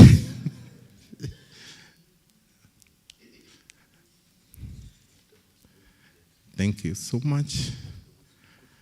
Then, of course, Dr. Lois, you know, UN, because the US should be in red. Thank you. Oh, you have one. Yeah. And now everyone else, if you feel, you may not know your signature, but kitakufuata. So everyone else is welcome to just make a commitment in this great fight. So I leave the pens open so you can just come in and sign up. Yeah. Yeah. So I think this will be open for signing at any point, but I'll hand over to Dr. Keegan to close for us and maybe share a few way forward steps. Okay, thank you, Dr. Iringo. I think mine is we look at the way forward. One is, I want to thank the parliamentary committee. So we've said we really need to engage with them as we go through the budgeting process. So for us as stakeholders in AMR, let's get our budgets in order. Let's make sure it's in the budgeting process as we try and ensure that we get into the budget system now. Because the MTEF is ongoing currently. And I think we actually captured it during the MTEF. So we'll just strengthen that. Secondly, we strengthen collaboration between ourselves and the teams, make the work go through. Thirdly, we have been told health is devolved. I think Dr. Jikal mentioned the ITGs, just intergovernmental technical committees. But I think we just strengthen our working group and make sure that we continue. And we continue working with the counties. 3 is working with the other agencies. I know we have stuck with agriculture and livestock. I think now we need to go to environmental with climate change. Everybody must be green. So we need to see how to put ourselves in that picture. So I think those are the main areas of collaboration. Let's push the agenda. The parliamentary committee have opened their doors. Let's get there. Let's get things done. So I think with those few, I'd like to invite Dr. Gura representing the DG just to say a word or two before she invites Lois.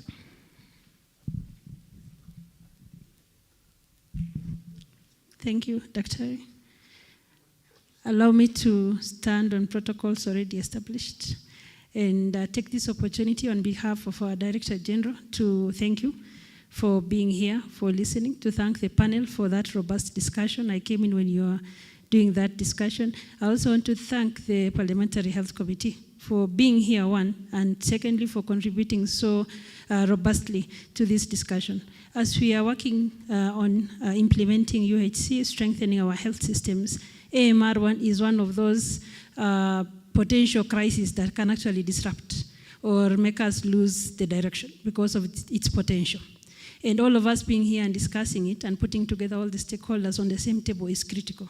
It's not only the health sector that has to deal with the AMR, has been highlighted, the agriculture sector, both the animal and the plant, but most importantly, the environmental sector also have to come on board. The pollutions, the wastes, the effluents are critical in AMR. So it is actually a whole of government approach, a whole of society approach that is needed to combat AMR, and we are grateful that we are starting off those discussions. We will keep on it. We will keep on working on it. We'll have that matrix. They'll have implementation, whoever is responsible, the timelines, and keep on working together, having that discussions and implementing it.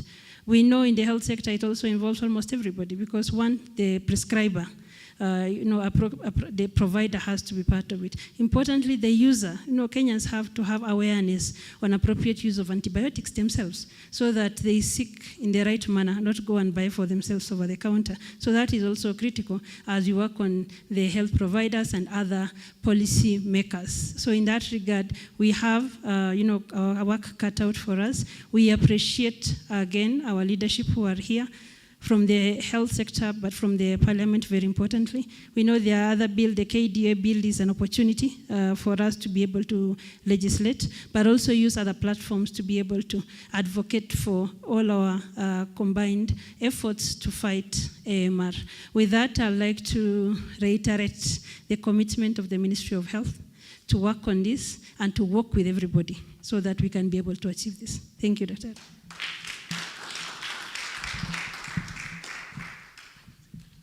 Thank you. I think as we come to a closure, I want to thank all the partners who have made this possible. Thank the parliamentarians who also came in, my colleagues from the Ministry of Health and other sectors. I really want to thank you all for this session. I think it is a good start. We have a lot of way to go. So I think before I close, I'll just call in the moderator and the convener, Dr. Lois, just to say a word of thanks and to close. Thank you so much, Dr. Keegan. I think we've had some excellent discussions, and it's incredible that we all honored this call to respond to an important health issue that we have. And my hope is that this is not the end. This was kickstarting the process. In the ministry that we have found, please carry on the process so that we ensure that we are not having this same discussion year after year, that we're actually making progress. So I think with that we come to an end of this session. My thanks to the media team that has been excellent in taking all the videos, ensuring we had all, everything done. We have a team that has worked round the clock. I don't know if Teresa and Wamboy are in the room. They've contacted many of you and they've made arrangements for everyone to be here. Thank you so much for the time and effort you've put in. Ably supported by Dr. Nkuranga and the rest of the MAP-AMR team. We are very grateful. And this would not have been made possible without the support from what we call MAP-AMR, Monitor and Prevent AMR in Kenya. Monitor and Prevent AMR is a project that we have at the University of Nairobi that is supported by the CDC Mycotics Division, and we're doing a lot of work around surveillance for fungal and resistant fungal infections. So we're really grateful for the support, and for the honorable members of parliament, we're really, really honored. Thank you. So with that, I think we close. My co-chair for the conference is here before I forget, Dr. Rose Wafula. As he said, thank you, Dr. Rose. We are holding this event in the middle of the big infectious disease and HIV conference that's supported by NASCOP, by the HIV Clinicians Society of Kenya, the Infectious Disease Society of Kenya, and the International Society for Infectious Diseases. So we are really grateful to all the partners for the support. Thank you so much. Thank you, Dr. Keegan and team, for ably making this happen.